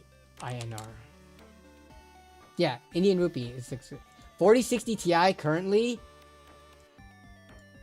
That's, even though it's one generation, you're going up 2 tiers. That's something, if you can swing it, that would be an upgrade that would feel substantial. And there's very different like capabilities from the 4060 Ti to what we are going to presumably see in the 5080, right? I think I have nothing wrong with that. That's a big enough upgrade if, you know, you're looking for that high level of performance.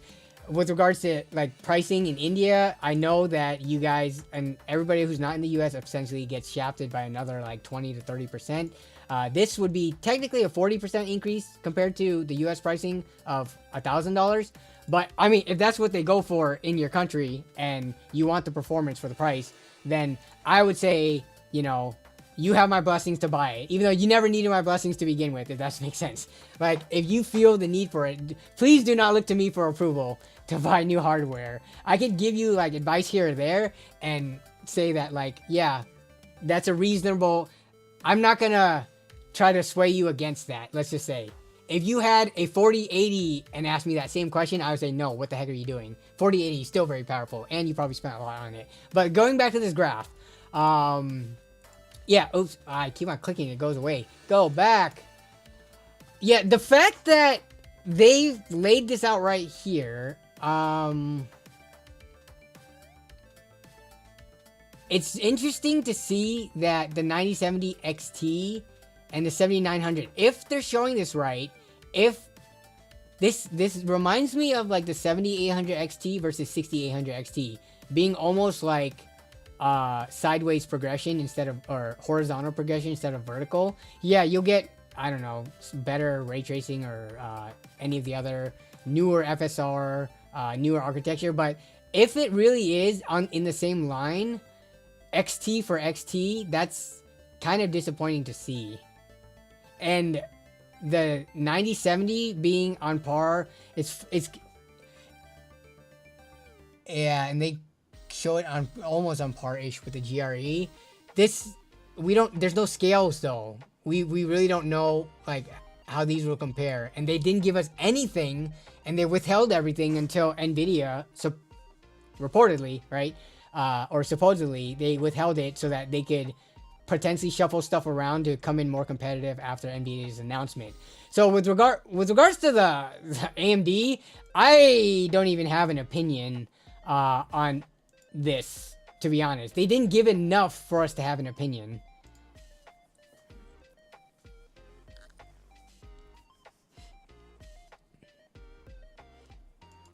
Of course, that's a no. 4090 to 5090, that is a no. I would hope that, hopefully, people don't need to run to me to tell them that. It's a no to the majority of y'all out there. The caveat is if you're rich and it doesn't matter, then of course, get the 5090. Who cares? You can afford it. But most people can't, so. I was disappointed about nothing with the 5060. Yeah, but that's no different than the previous, 2 gens? I don't remember 30 series because it's been like 4 years now. They did not announce 3060 at the end of the year or beginning of the year, right? The 60 series didn't come till, around springtime? Like, any talks of those for the 30 series? And definitely in the 40 series, they didn't talk about anything below the 70 series as well at CES or in December. So, it's been like this for how many product release cycles now? They get the expensive stuff out because they want to fill as many customers buying those as possible. And then they'll release the rest of the stuff for anyone else who holds out. But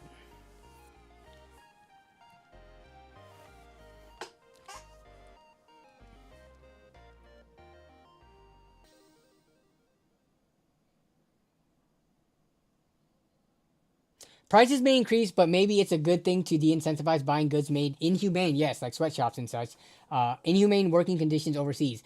If that's really the case, though, what if prices increase and you still have the same exact inhumane working conditions overseas?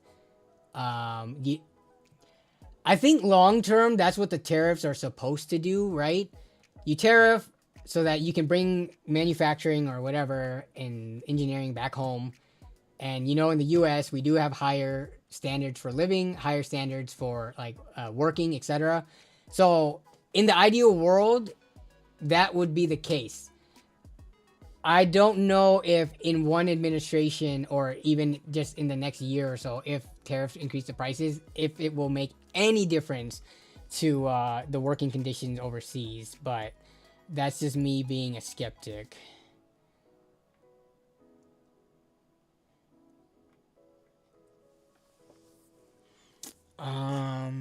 Never trusting the 60 series again. Let's see.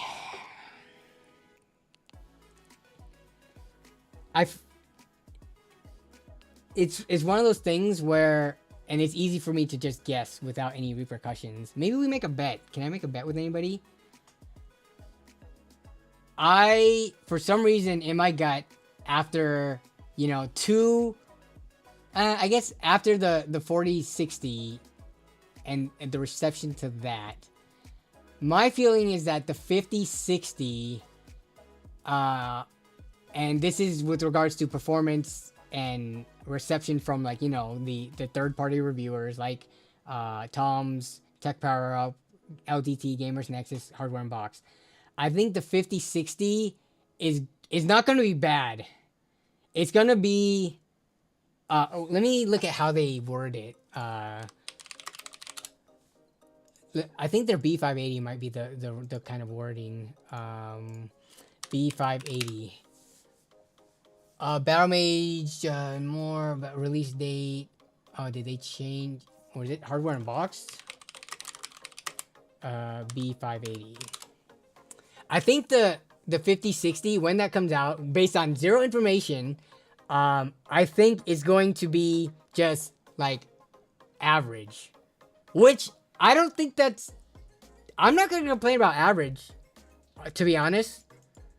If the FPS per dollar increases linear per the price, and plenty of people are happy buying the existing cards or a past generation card, like let's just say compared to a 3060 that you can get for where they don't really make those anymore, but let's just say if they scale the performance up like 1.5, 1.75, and it costs 1.5 to 1.75 more, as long as that price per dollar trend does not regress and get worse, to me, that is the definition of average, right? FPS per dollar is still the same as an equivalent of the previous generation. Then that's not a huge problem for me. And I think they might get that with the 5060 or price it accordingly after, you know, how much complaints they had for the 4060. But that's me being an optimist. And that's just me going with the, you know, betting against trends to not have the same trend happen twice, I guess. Average is better than bad, indeed.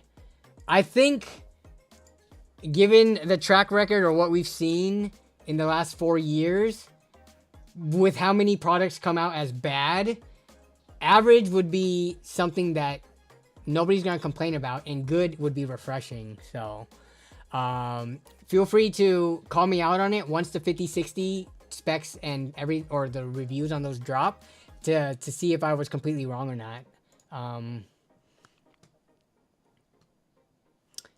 Oh yeah, so the way that they said best value okay, yeah. So I don't think 5060 coming out is gonna get something like best value. Yeah, so I forgot. Hardware Unboxed actually gave the B580 a really good best value GPU. That's a good review. Let me see what other reviewers said. Actually great and affordable, so this is positive. So Gamers Nexus was pretty neutral, aside from Steve smiling, but like on the text itself in the title, he did not allude to whether or not it was good or bad. So let me see what else.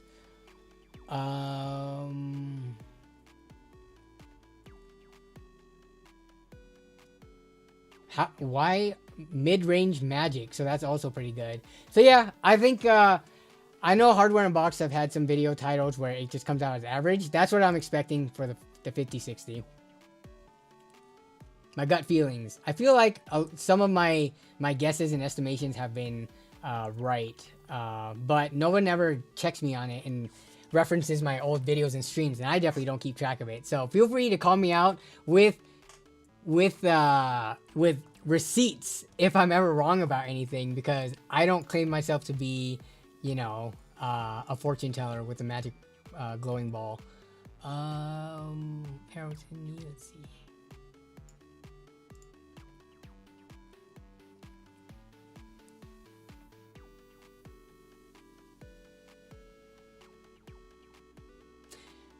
Well, here's the 4070. Sneaky downgrades, just a little scam.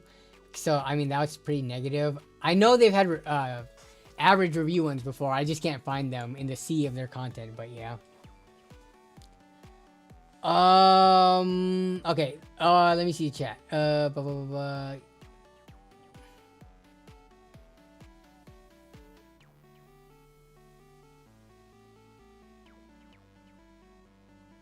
Mike Berzone says, you can't estimate cost per frame on Nvidia Founders Edition MSRP. Yeah, you're right. No, I understand AIBs will be selling for higher. I feel like even with AIB selling for, let's just say 10 to 20, right? We're talking about the base model AIBs. Not talking about Asus Strix, which is like stupid expensive that I would never recommend.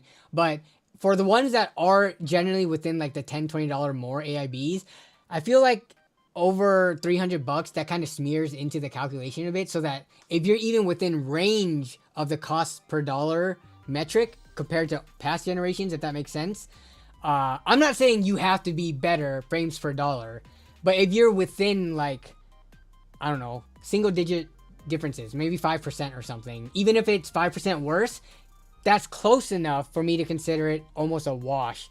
Because depending on how you do your testing, depending on the settings and all of that, you can, and your test configuration, I guess now that CPU overhead is a big topic that everyone's talking about, coming in close enough within single digit differences, to me, it could be a wash. But Northern Lights Custom PC and Service says, Nerd on Budget, I really think that the 5060 will be 1080p, maybe 1440p card, and I do think the price will be okay as well. We have to keep in mind that eventually 1440p will become normal, I think is what you were trying to type out. Yeah. When is that going to be, though? You think it's going to be this gen? We won't know, right? Until the both Nvidia and AMD release their mid/entry-level cards, if the promotional material focuses on 1440p or not. The weird thing is, like, okay, RX 580 announcement. You know what's crazy? So RX 580, that's 2017, right? AMD. If I can find it, the official press announcement. A lot of the press material for the RX 580 focused on 1440p. Man. AMD, why can't I find this? I've found this before in the past. AMD press release announcement. What are the keywords I need to type to find it? I mean, oh, here, maybe I do before 2018. That might help me. Oh, here we go. Look at this. Okay. This is what I was talking about. I knew I wasn't going crazy. This is from AMD themselves. RX 580 graphics. Smooth 1440p gaming. Enhanced Polaris architecture. The video redesigned for gamers. Man, this is when AMD was pushing their like Team Red, whatever. They had a whole marketing campaign on this. 1.8x higher performance. They don't even talk about resolution in this, but just the title itself being 1440p centric. It's kind of crazy, right? Given that what year was this? This was 7 years ago, coming up on 8 years ago, in the middle of or Q1 or I guess Q2 of 2017. We're coming up on that, in a few months now in 2025. And they were talking about 1440p gaming, and somehow the focus for, $200 to $300 graphics cards, which when this one released, it was like $250, right? For the 8GB and 200 or something. And for the same price range, we're still focusing on 1080p. So yeah, I don't know. Another wild card guess is that maybe this is the year that the focus will be on 1440p.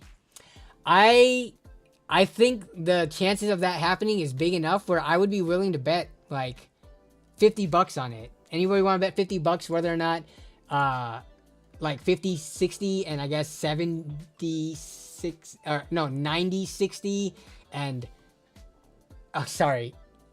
50, 600. 50, 60. I'm getting confused by the potential naming schemes of cards that aren't even coming out. 60 series cards from both AMD and Nvidia.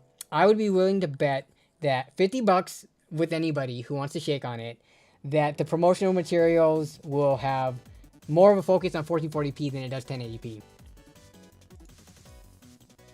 With DLSS, oh yeah, now you bring in if DLSS will be part of it. I would also bet that it would be DLSS and 1440p. How about that? Which, that makes it such a safe bet, I feel. Yeah.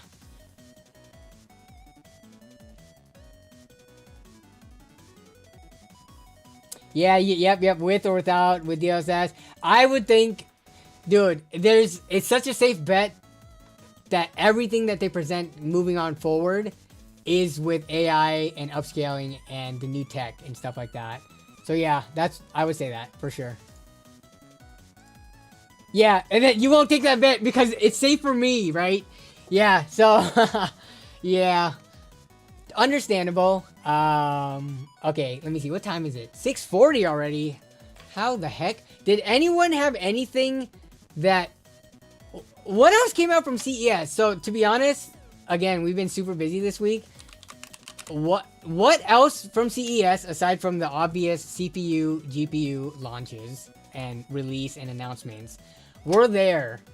Like, is there no new innovation in cases this year? Let me see.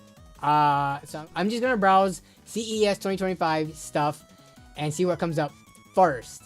Samsung, I do not care about TVs or phones, or whatever the heck Samsung has. Refrigerators, I have a Samsung fridge, but let's see. Max Tech, best tech you need to see. I might just start scrolling through some of these. So graphics cards. I don't care about consumer tech, robots, stuff like that. Like, I've not seen anything regarding cases, but this might not be a PC dedicated channel. So like, here's okay, let me see. What does LTT have? Laptops, don't care. It's gonna be the laptops with the new announcements of the new, like, I don't know, CPUs and the AMD AI mobile CPUs, as well as new graphics cards. So that still falls into the same category. Stagnating low end. Will we ever get deep cool back in the USA? That is a good question. Yeah, I don't know. Is this just a permanent thing just because they sold things to Russia one time? It's just boom, they're done forever?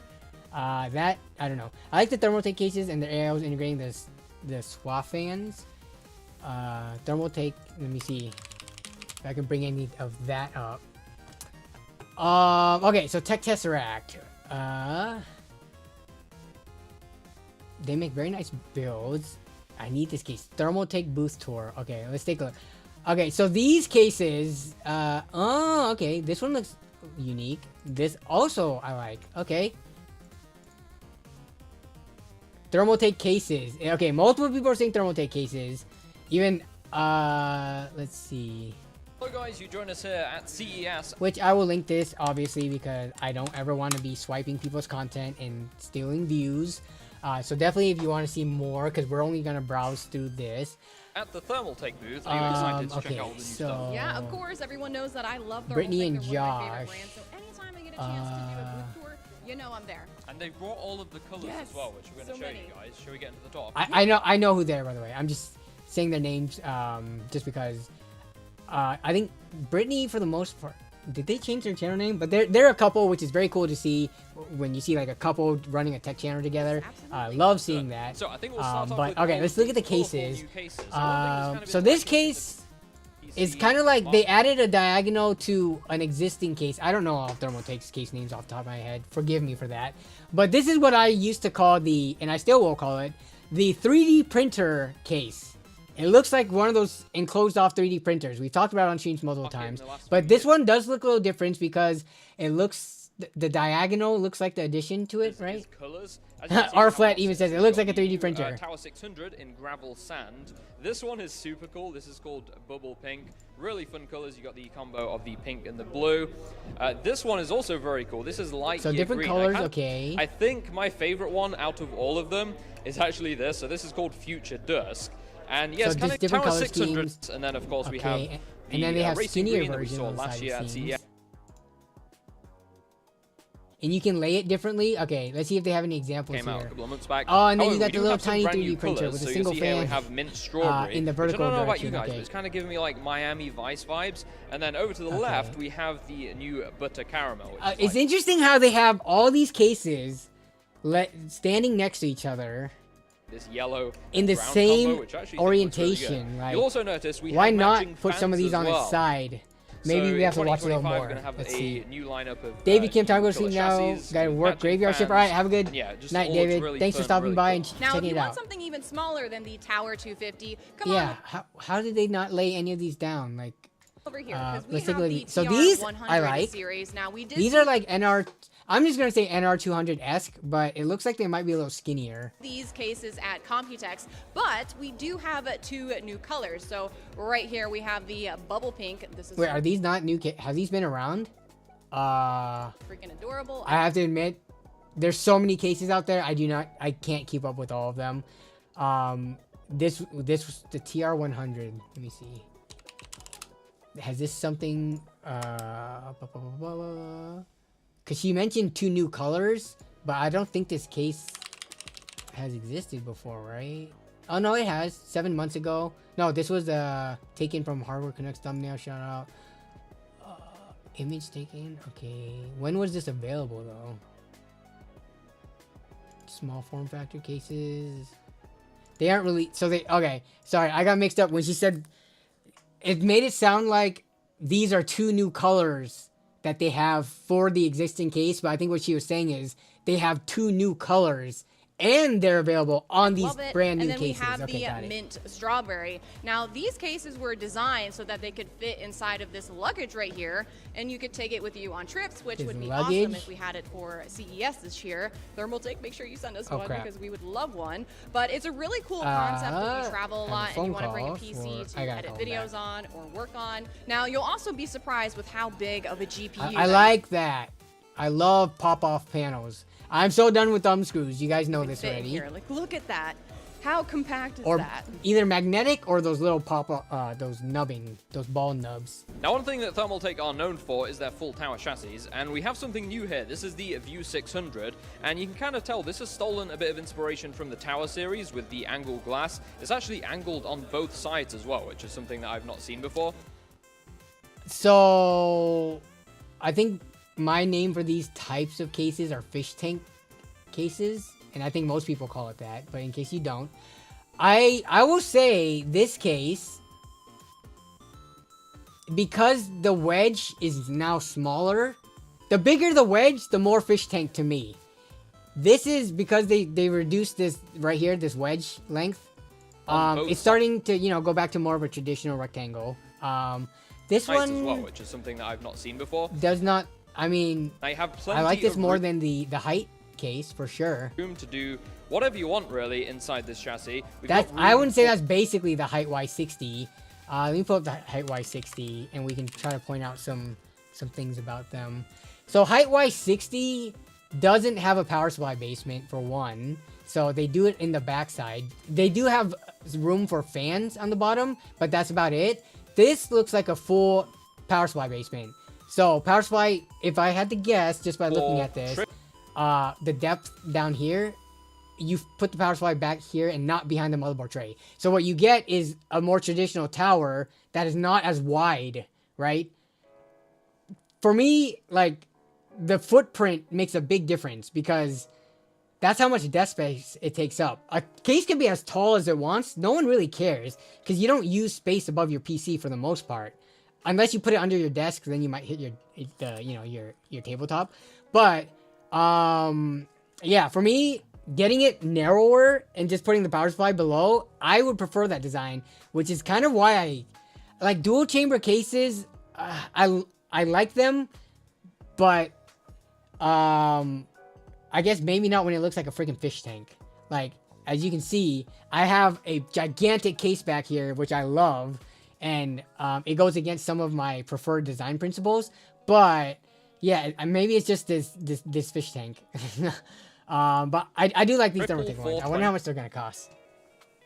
Yeah, this one looks so interesting. Yeah, and then it's got the screen built in. If you could program it to show your temperatures all the time, I love those features. Whether it be on AIOs, directly on the cooler, through like digital LEDs, or stuff like this. Yeah, you can fit like lots of I like fans. being able to see my system's temperatures and utilization at any point in time without pulling up hardware info, without pulling up MSI Afterburner. In this, we also have some new fans in this one as well, which we'll talk about later. And you'll also notice we have a new screen as well. So this is a little bit bigger than what we've seen. Fish tank cases are meant to be below the desk with how much space they take up. Yeah, I would agree with that. Me not having a bunch of manga on top of my PC.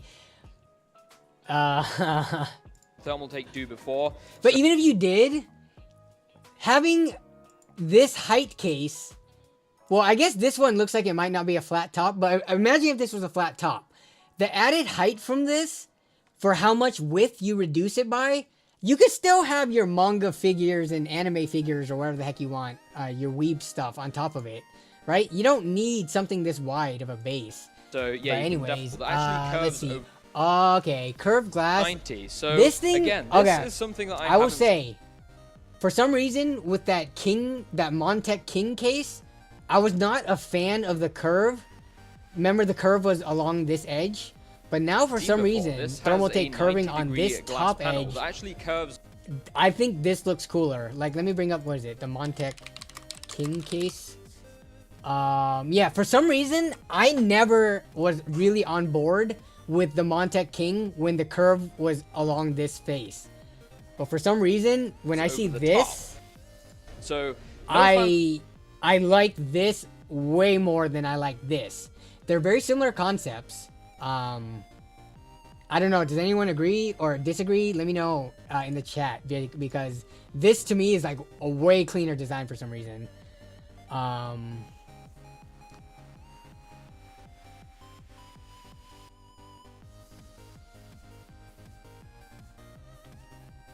Thoughts on workbench type minimal oak cases? I think they're fine. The case that is over here is kind of like that, because you can take all the panels off and it's... Maybe I can show you. No, actually, no, we'll keep it for the video. But, yeah, I think they're fine. You just gotta be careful, like, do you have pets? Can they accidentally, like, touch fans and stuff like that? Or do you ever do anything where you might drop something into a moving component? Other than that, though, I think they're pretty cool. Edwin Vega says PC specs are B56 or 650 Aero Gigabyte CPU. When installing Windows, it gets stuck in a loop. When installing Windows, please help. When installing Windows, it gets stuck in a loop. What are you installing? Windows 10, Windows 11. I don't know enough details, but also it gets stuck in a loop. I know with the AM5 stuff, you do have to turn off memory training every time because of long boot times. Getting stuck in a loop when installing Windows, that, I mean, you can get into the BIOS just fine. Do you have a drive with Windows already on it? Like, do you have another PC that you maybe are upgrading from that you can stick a drive in just to see with Windows already installed? Does it work? There's way too many things to, like, try to troubleshoot. I would try those. But Windows, are you trying both Windows 10 and 11? Because if you can get one to work, let's say if 11 is the one that's stuck in the loop, but you can get 10 to work, then you can just do the upgrade once it's already installed. You might be able to get through it then. But yeah, that's, I mean, that's a very specific problem that I don't know off the top of my head. It would take a lot longer to troubleshoot. We wouldn't be able to do it over the stream for sure. So you're trying Windows 11, try Windows 10. Try Windows 10. Just install it, no CD key, then do the upgrade to Windows 11. Just see if that works. Like, is it any OS that you install loops? So, taking out the flash drive after installation, to me, oh, when you say it's looping, are you saying it goes back into trying to install? When I think of looping, I'm thinking of it's like stuck or hanging on like the Windows loading wheel. But no, yes. Thank you for bringing that up. So, I actually haven't had that happen in so long. So, what can happen sometimes, and I feel like maybe in Windows 7 it was more common than Windows 10 and 11, but when you used to, because you use, like, let's say a bootable thumb drive, right? I don't have one on hand, but let's say you use a bootable thumb drive. Windows, as soon as, or your computer, as soon as it turns on, it detects that there's a bootable thumb drive. So, it prioritizes that as what it boots into, as opposed to any of your other SSDs or hard drives. I've installed so many Windows 10s and 11s within like the last year. It seems like it's smart enough now to know that even if you leave your thumb drive in, because Windows always, once it installs, it says, oh, we have to restart now. Once it restarts, I have not run into the problem in a very long time where it wants to go back into installing Windows again. It knows that it previously installed and it goes straight into the setup with Cortana and setting your account and stuff. So that is one thing to try. So that is a good thing that Batsin said.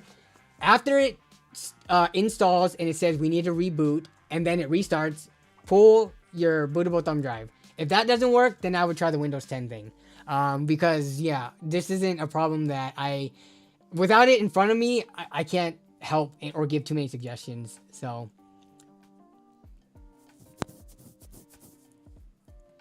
I've tried both. I can get into BIOS. Yeah, another one, Z, saying you can pull the GPU if you have integrated graphics, and then try a single stick of RAM, see if that might be it. I don't know, RAM causing issues like that? I feel like if it was a RAM issue, like, you might even have trouble getting into BIOS. So, yeah, the age-old, remove as many components as you can and try it, and then slowly stick stuff back in if it works. If it doesn't work, then it could be, I mean, a number of things.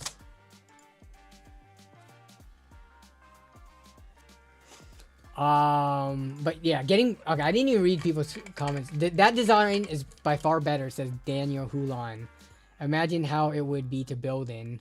Just looking at it, on the though, top. I love the gigantic fans in the front. What are those? They're like 200 millimeters or something. Those are huge. Make up for this, you've got these massive 200 millimeter fans at the 200 millimeters, yep. the front, and then we have space for 3 fans down the bottom, 3 fans on the side, and you'll also notice they... Wait, what? 140? And you get an LED? So one of my complaints for cases, more modern cases, and let me know if you guys would agree with this. Manufacturers are building, assuming people want like 420 AIOs, radiators, fans, or 360 AIOs, where the spacing in cases are very weird now. You get like a lot of space on the top that's just like unused, or a lot of space on the side. At the back. Let me see if I can pull an example. Really like this, right?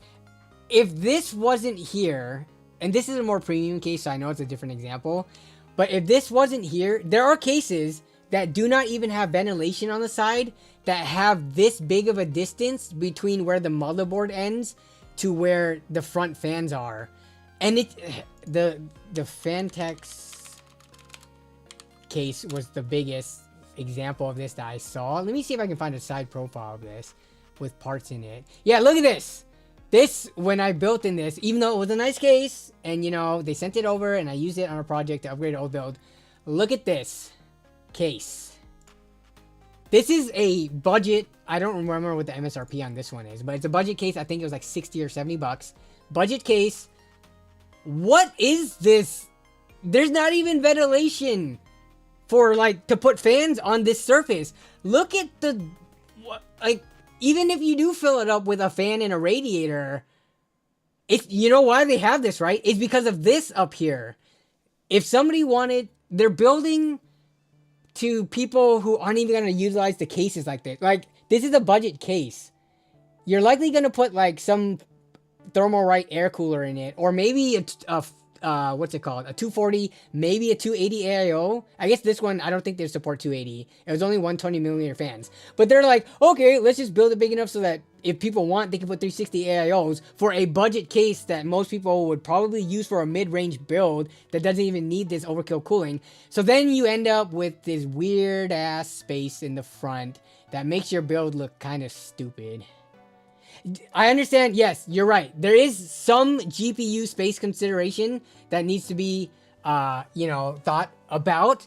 But also, what if you end up getting a 2-fan? Let's say you got the B, what's it called? Because we're talking mid-range budget case here, right? Mid-range build. Let's say you got a B580 2-fan. Or let's say you got the new 5060 when those come out, 2-fan.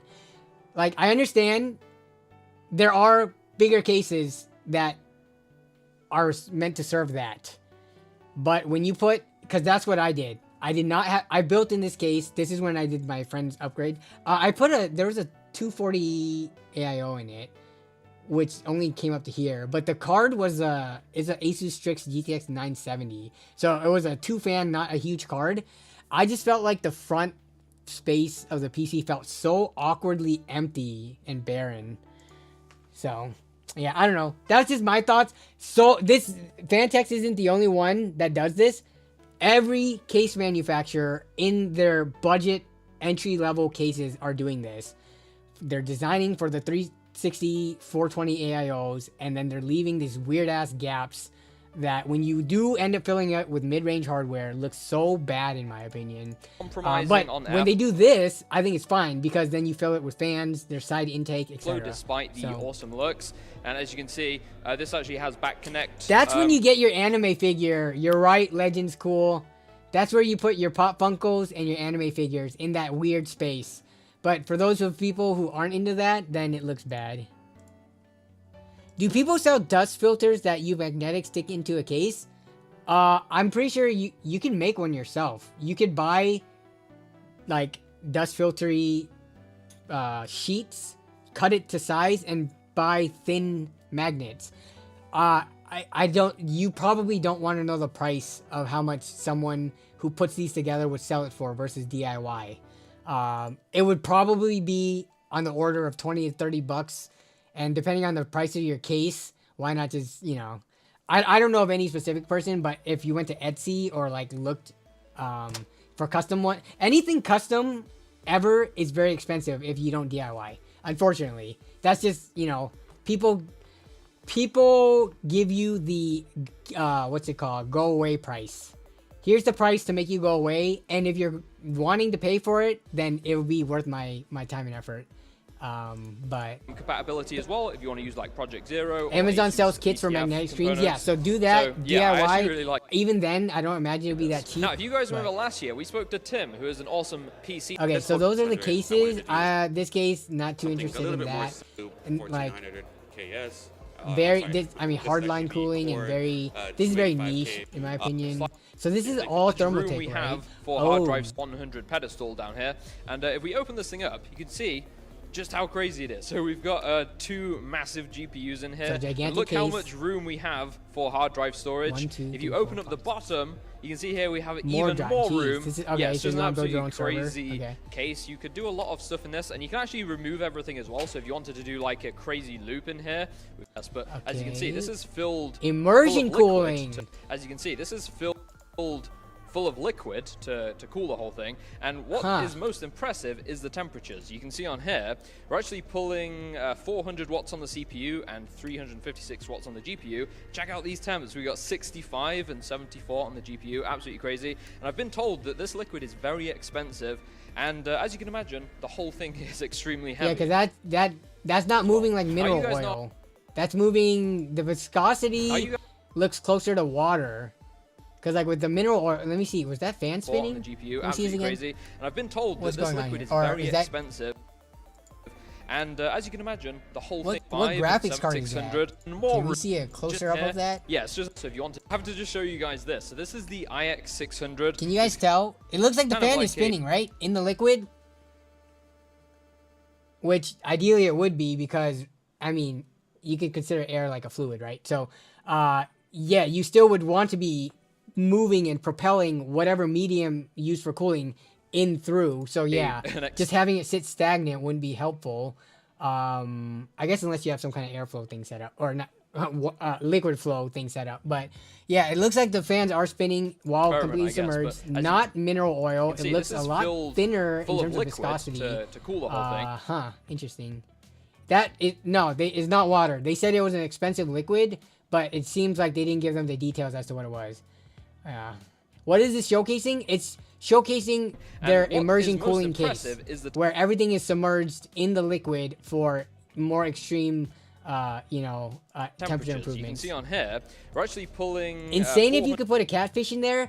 You probably don't want to introduce anything with impurities in a system like that. 100 watts on the CPU and 356 and I don't think the catfish, if this is not water, the catfish will probably die pretty quickly if this is not just water. I've been told that this liquid is very expensive. And as you can imagine, could be glycol. I mean, they don't specify. So now you guys know I'm into my racing sim stuff, and Thermaltake. They missed an opportunity of possible fish tank case. Racing sims, okay, not my cup of tea. A lot of water cooling, and I know a lot of people have been waiting for a white pump from Thermaltake. I've been waiting years for this, and you can see in the case over here how beautiful it looks with their things that most of us cannot afford or for me, even if I could afford it, I would not subject myself to the maintenance and all of that. Give me 1 second. Okay. Have I checked out the MSI? Okay, I think that's the rest of this. I mean, this going on here. fan stuff is pretty cool. I'm always into fans that have less cables and magnetic and, you know, smart like this, where you just like touch it together and it makes contact. But aside from that, so that looks like the Thermaltake stuff, which decent amount of off over here. monitors. Okay, I don't even know. Monitors, are they really making the monitors, or are they just slapping their name on it, made by some other well-known company? Okay, what are you saying? So Project Zero X. So how does that differ than Project Zero, which I have a Project Zero motherboard? What is the main difference? So they've taken its zero cable PCs to the next level by eschewing, I don't know how to say this word. What is this word? By showing typical component orientation and I/O port access. Company showed off Project Zero X. So what is the main thing about this? It wasn't obvious what components the desktop uses. Yeah. But what? The desktop showed no cables except for one running from the GPU to the back and another from the AIO cooler. So what is the difference? So Project Zero X still had a lot of different. Is this more like proprietary where everything? So you're not just hiding the cables in the back, you're also reducing the cables among all the components, I'm guessing. Mine's a rat nest. I can't see the cable of mess. It doesn't exist. It's in the back of your... It's like the back of your hair. You can't see it, so it doesn't exist.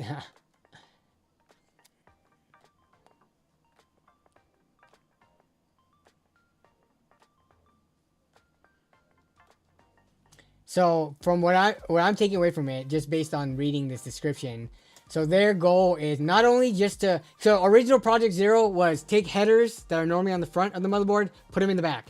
So all the cables still exist, just hidden. So yeah, this one is like having everything be able to interconnect with the least number of cables possible, so that not only do you not see it, there is just less cables. I mean, to achieve that, I feel like you have to either stick in-house with everything, right? Like you need MSI, power supply, AIO, motherboard. I guess SSD is not a problem because it's NVMe. GPU. Like, you need everything to be the same brand and the same product line to achieve something this clean. And I don't know. So, this is unique for sure. I don't know if I personally care about this too much. I mean, just look at this thing. Is this what people felt like when more futures? Is this is akin to like what a Cybertruck looks like versus a normal car. This is what a futuristic PC looks like, akin to a PC that we might have right now, right? We can tell it's a PC, but it's the concept and the design of it is just way different. And I don't know if I would have imagined this off the top of my head, you know, before seeing it. So it's unique in that way, but in terms of interest to me, especially given that it's very niche, price wise probably isn't friendly, I don't foresee myself using this in my own personal build, nor do I see this having mass adoption anytime soon. Because yeah, MSI is going to do their thing. I know what Gigabyte had their thing previously. I don't know if they're going to go to this extent. But like all of this is very dependent on the hardware working together. It is not super, compatibility friendly. It can be sold as a pre-built, but then what's the point? I guess the value of this is to save from the rat's nest of cable management and for it to look clean. But if you're paying an arm and a leg for it compared to just, and you can't upgrade it yourself down the line, like even if it's sold as a pre-built, what value does it have over existing pre-builts? If it means that when the person wants to upgrade it down the line, they have to pick only components that will fit into this ecosystem of products, the 0x line, you know? It just, yeah, I don't know. Again, not knocking MSI, because at least they're doing something different.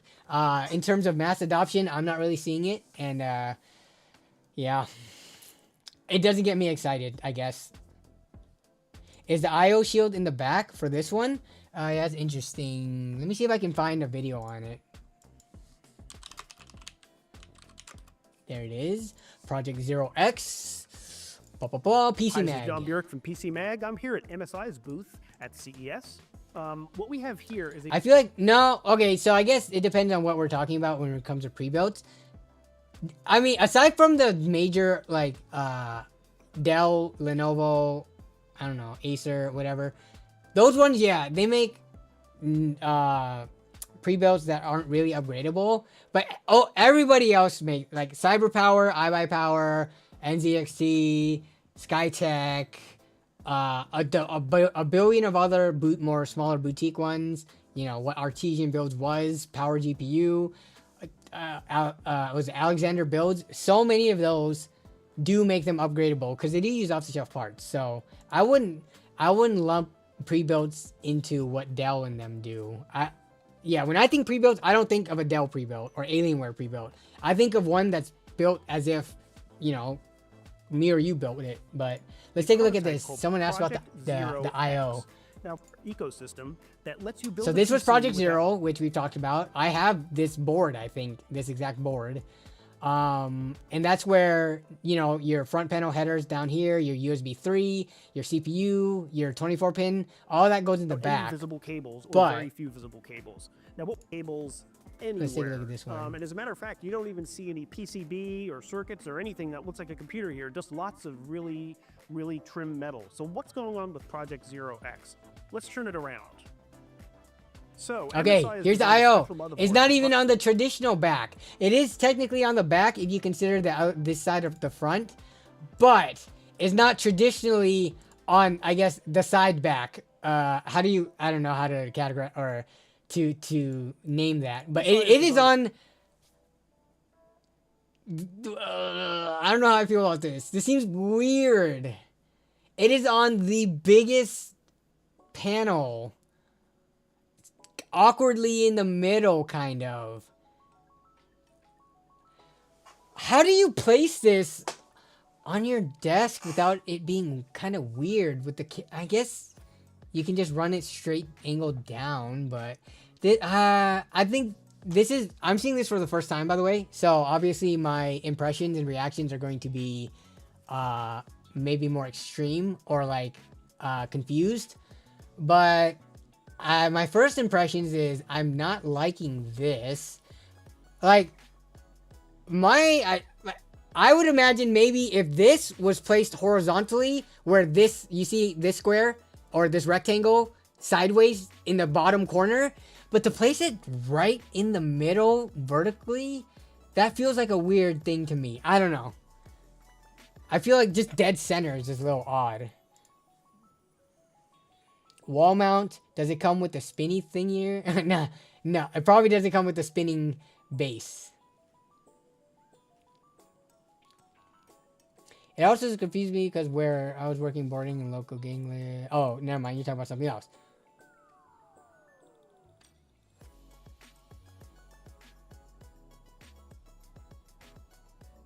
At this point, I want to build a custom PC inside a spare tire. That shouldn't be too hard to do. Spare tires, depending on your rim size or tire size, should be pretty easy. Corner of a wall on a desk, I don't like it. It's like a zit on the tip of your nose, right front and center. Yeah, okay. That exits all of the ports out on the flat back side of the case. So with most normal systems, you have a rear panel that's got all your ports and your power connectors and all that stuff. But here, you can look at your PC from 3 sides and see none of that irksome wiring or other stuff that can interfere with the aesthetic. So Project Zero X is still, as I said, a prototype. There's no particular information on what platform it's running on, but we've got basically huge heat sinks here that are cooling off M2s and motherboard components. we've got a MSI GPU here, which uses, admittedly, a power connector over here. So there are some. Oh, there's the power connector. What? So you can use any graphics card, I guess. You don't need specifically an MSI one, unless they somehow, you know, evolve this system to do that somehow. But that looks like a traditional card with a traditional connector for it. It's nothing proprietary there. Interesting. It requires a special GPU for this design. So really intriguing. We don't have any information on when or if it will even come to market, but it's one of the most stunning sort of examples yes, Lazy of PC Susan building that looks accessible that we've seen to date. I have been meaning to build a Lazy Susan to make my PC building easier, because I'm still lifting the build and turning it and stuff. But I have not put it together yet, because I'm building it, because to make one for a PC size is not really that standard, or it's too expensive. But okay, let's see. Oh man, we are an hour and 2 hours and 15 minutes in stream already. I actually gotta get going, because not only am I starving, I gotta call somebody back who called midway through stream. So this is actually gonna be more abrupt than typical streams. We got like 5 minutes and then I gotta peace out. But CES is still going on till what are the official days again? Does it go to Thursday or Friday? 20-25 days. But the good thing is that more is still happening. Friday, January, yes. So more will still happen throughout the week from CES, which means we can still talk about a lot of this stuff more next week. Probably not going to be super huge news, but anything coming out regarding cases or I don't know, whatever else, content create, because I feel like all the content creators focused on like the Nvidia, AMD stuff. So hopefully we see a lot more coverage from other interesting things that may not be as major hardware, and we can talk about it on next week's stream. But for the time being, actually, I want to check out while we phase out of the stream. All right, this is still going. Sweet. Geez, there's so many. I think I can up the limit on this right here. So this is awesome to see. I'm gonna send another. I'm gonna send another battle royale. If I can open that back up again.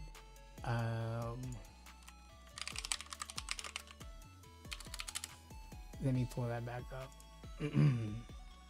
and try to send a battle royale while we just hang out and chill for the rest of the stream. Man, karate. Okay, let me do that. Oh, killed Martin. Oh no, a battle royale was already sent, so maybe we can see if we can watch it. But yeah, let me see what chat's saying. Book it, Danny. I'm still getting all the parts though. Let's see. Nerd, I'm in Everett. Help me build a PC, my bro. I'm still getting all the parts though. What are you building? Unfortunately, I do not offer my services, but I'm trying to think if we could work something out. Because you're in Everett, you are nearby, but as you can imagine, I'm also a very, very busy person. So let me see if I can figure anything out.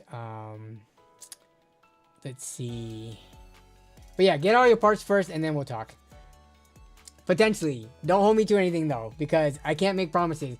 I cannot help everybody out there build their systems and stuff like that. I do not have that much time in the world, and I don't really want to charge people for that kind of stuff, especially viewers. Maybe if it was a complete random stranger, but once people are viewers, I don't like the idea of doing that. So why didn't I go to CES? I did get so many invitations, at least to visit booths. I probably could have reached out to sponsorships to go to CES, but unfortunately, real life stuff that I'm dealing with or have going on, I could not make it to CES. And even more in development after my decision firmly to not go to CES, other stuff happened that cemented that good thing I did not book CES, because I would have likely had to cancel, which would have been wasted money in terms of, you know, airline tickets and hotels and stuff, and just plans made. So yeah, I do want to go to CES. I know like Aussie, Scatterbolt, Zach Turf, I believe Toasty Bros are there, Brett from UFD Tech. So a lot of my buddies are there. I know some of them got together and had dinner and posted a picture on Twitter and stuff. I'm super jealous that I am missing out, but that's just, you know, what the way real life works, unfortunately.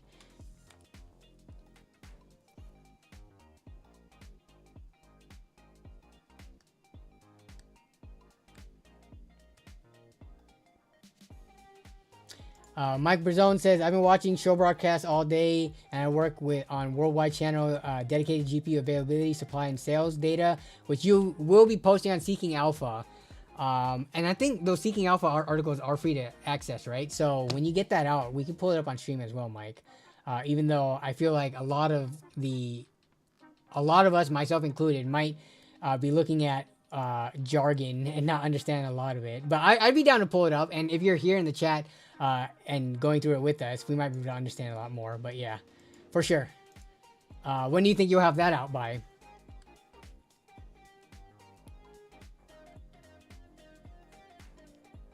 I just want to know if the RTX 5070 will work on a B560 AM5 motherboard. Yeah, it should just fine.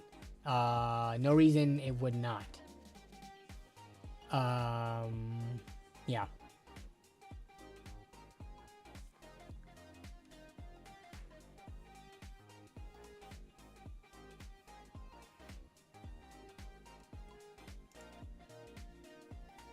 NT Tech says, I went to CES 7 years ago and I caught the worst cold. Yeah, I mean, it's a convention, and people, and especially, it's like a convention. I guess in any convention, even if it's a fun one, I would say CES is more like industry professionals, or a lot of industry professionals go to, but as opposed to like an anime or like PAX or something. But I guess in any convention, the benefits of going outweigh the benefits of not going and staying home because you're sick, right? A lot of people, this is their jobs, it's their livelihoods. You only get it one chance a year, so even if you're sick, they might go and get other people sick, but you know, you gotta get your what's it called? Gotta make that money. But same thing with PAX. Like, people will probably go to PAX 6 because there's only once, I guess twice a year if you consider the different coasts. But if you book hotels and tickets already and that's all set to go and you have a cold, probably don't care if you get other people sick just because the money's already been spent, type of thing. I think, unfortunately, we live in a society where people are more selfish than not. So I found someone selling the B580 for $300 Facebook Marketplace. Under his description, the seller saying buyer's remorse. I mean, they could have bought it for $300 on Newegg, which after tax becomes like $330, right? So I think that's reasonable. If they show you the receipt that they bought it and spent $300, I think that's fair game. If they spent $250 and it looks like scalping only for $50 though, is that worth the effort and time? If they only bought it for like $250 plus taxes, like $270, $275, to only sell it for $300, to me that doesn't scream scalping, so I think that's fine. But yeah, dang it, the battle royale looks like it's not gonna happen before the end of the stream. Sad days.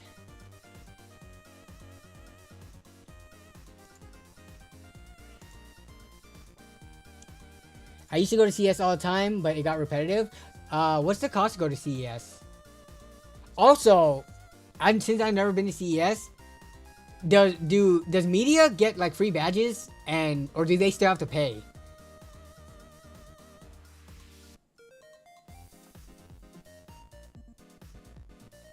And is CES open to the public so that anyone, even without any media credentials, could go?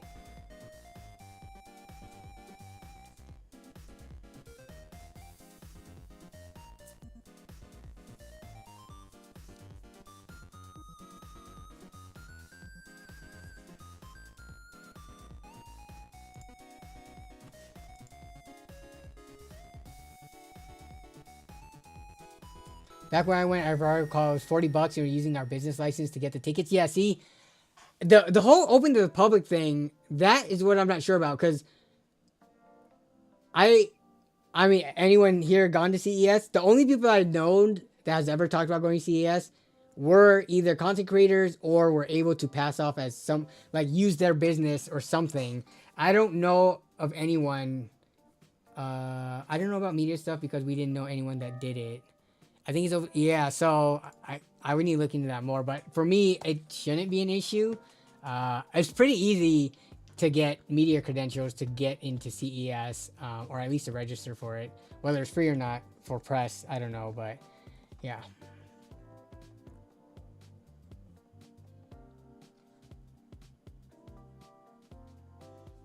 If you buy a B580, make sure you join the incel insider program for the perks and report back to me what those perks are. They have to be more than a shirt for acting as a virtual hardware lab. Yeah, B580. Well, Mike, I honestly, ever since I even opened this since last stream, I've been so busy I haven't been able to play with it. But the Intel Insider program, let me look into that real quick.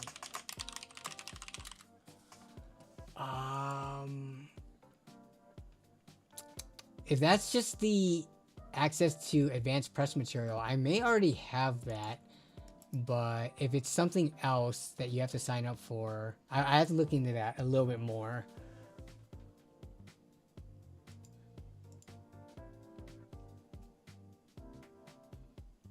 It wasn't open to public in 2018, but it wasn't hard to get into. Yeah, I mean,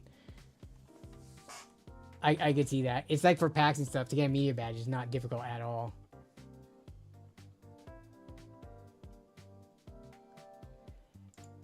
The last time you've been at a CES, the brand new thing was little keyboards on cell phones. You're talking about like a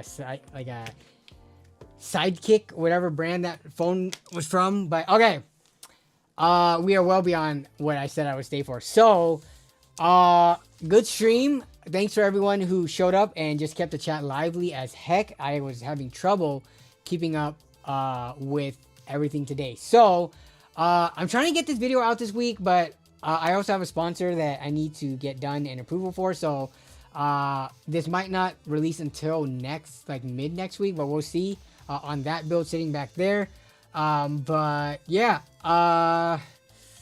until either the next video or the next stream, I pop into the 24/7 LAN stream, and there's a Discord server, so you can catch me on any of those if you need to. But that'll be it for tonight. So I hope everyone has a great rest of the night, have a great rest of the week, and have a great weekend coming up. I don't think there's anything super major that I can think of off the top of my head. So yeah, until then, I will see you on any of the other platforms or channels, or same time next week. It should be no cancellation on the stream. So yeah, everybody take it easy. Bye bye. Thanks again.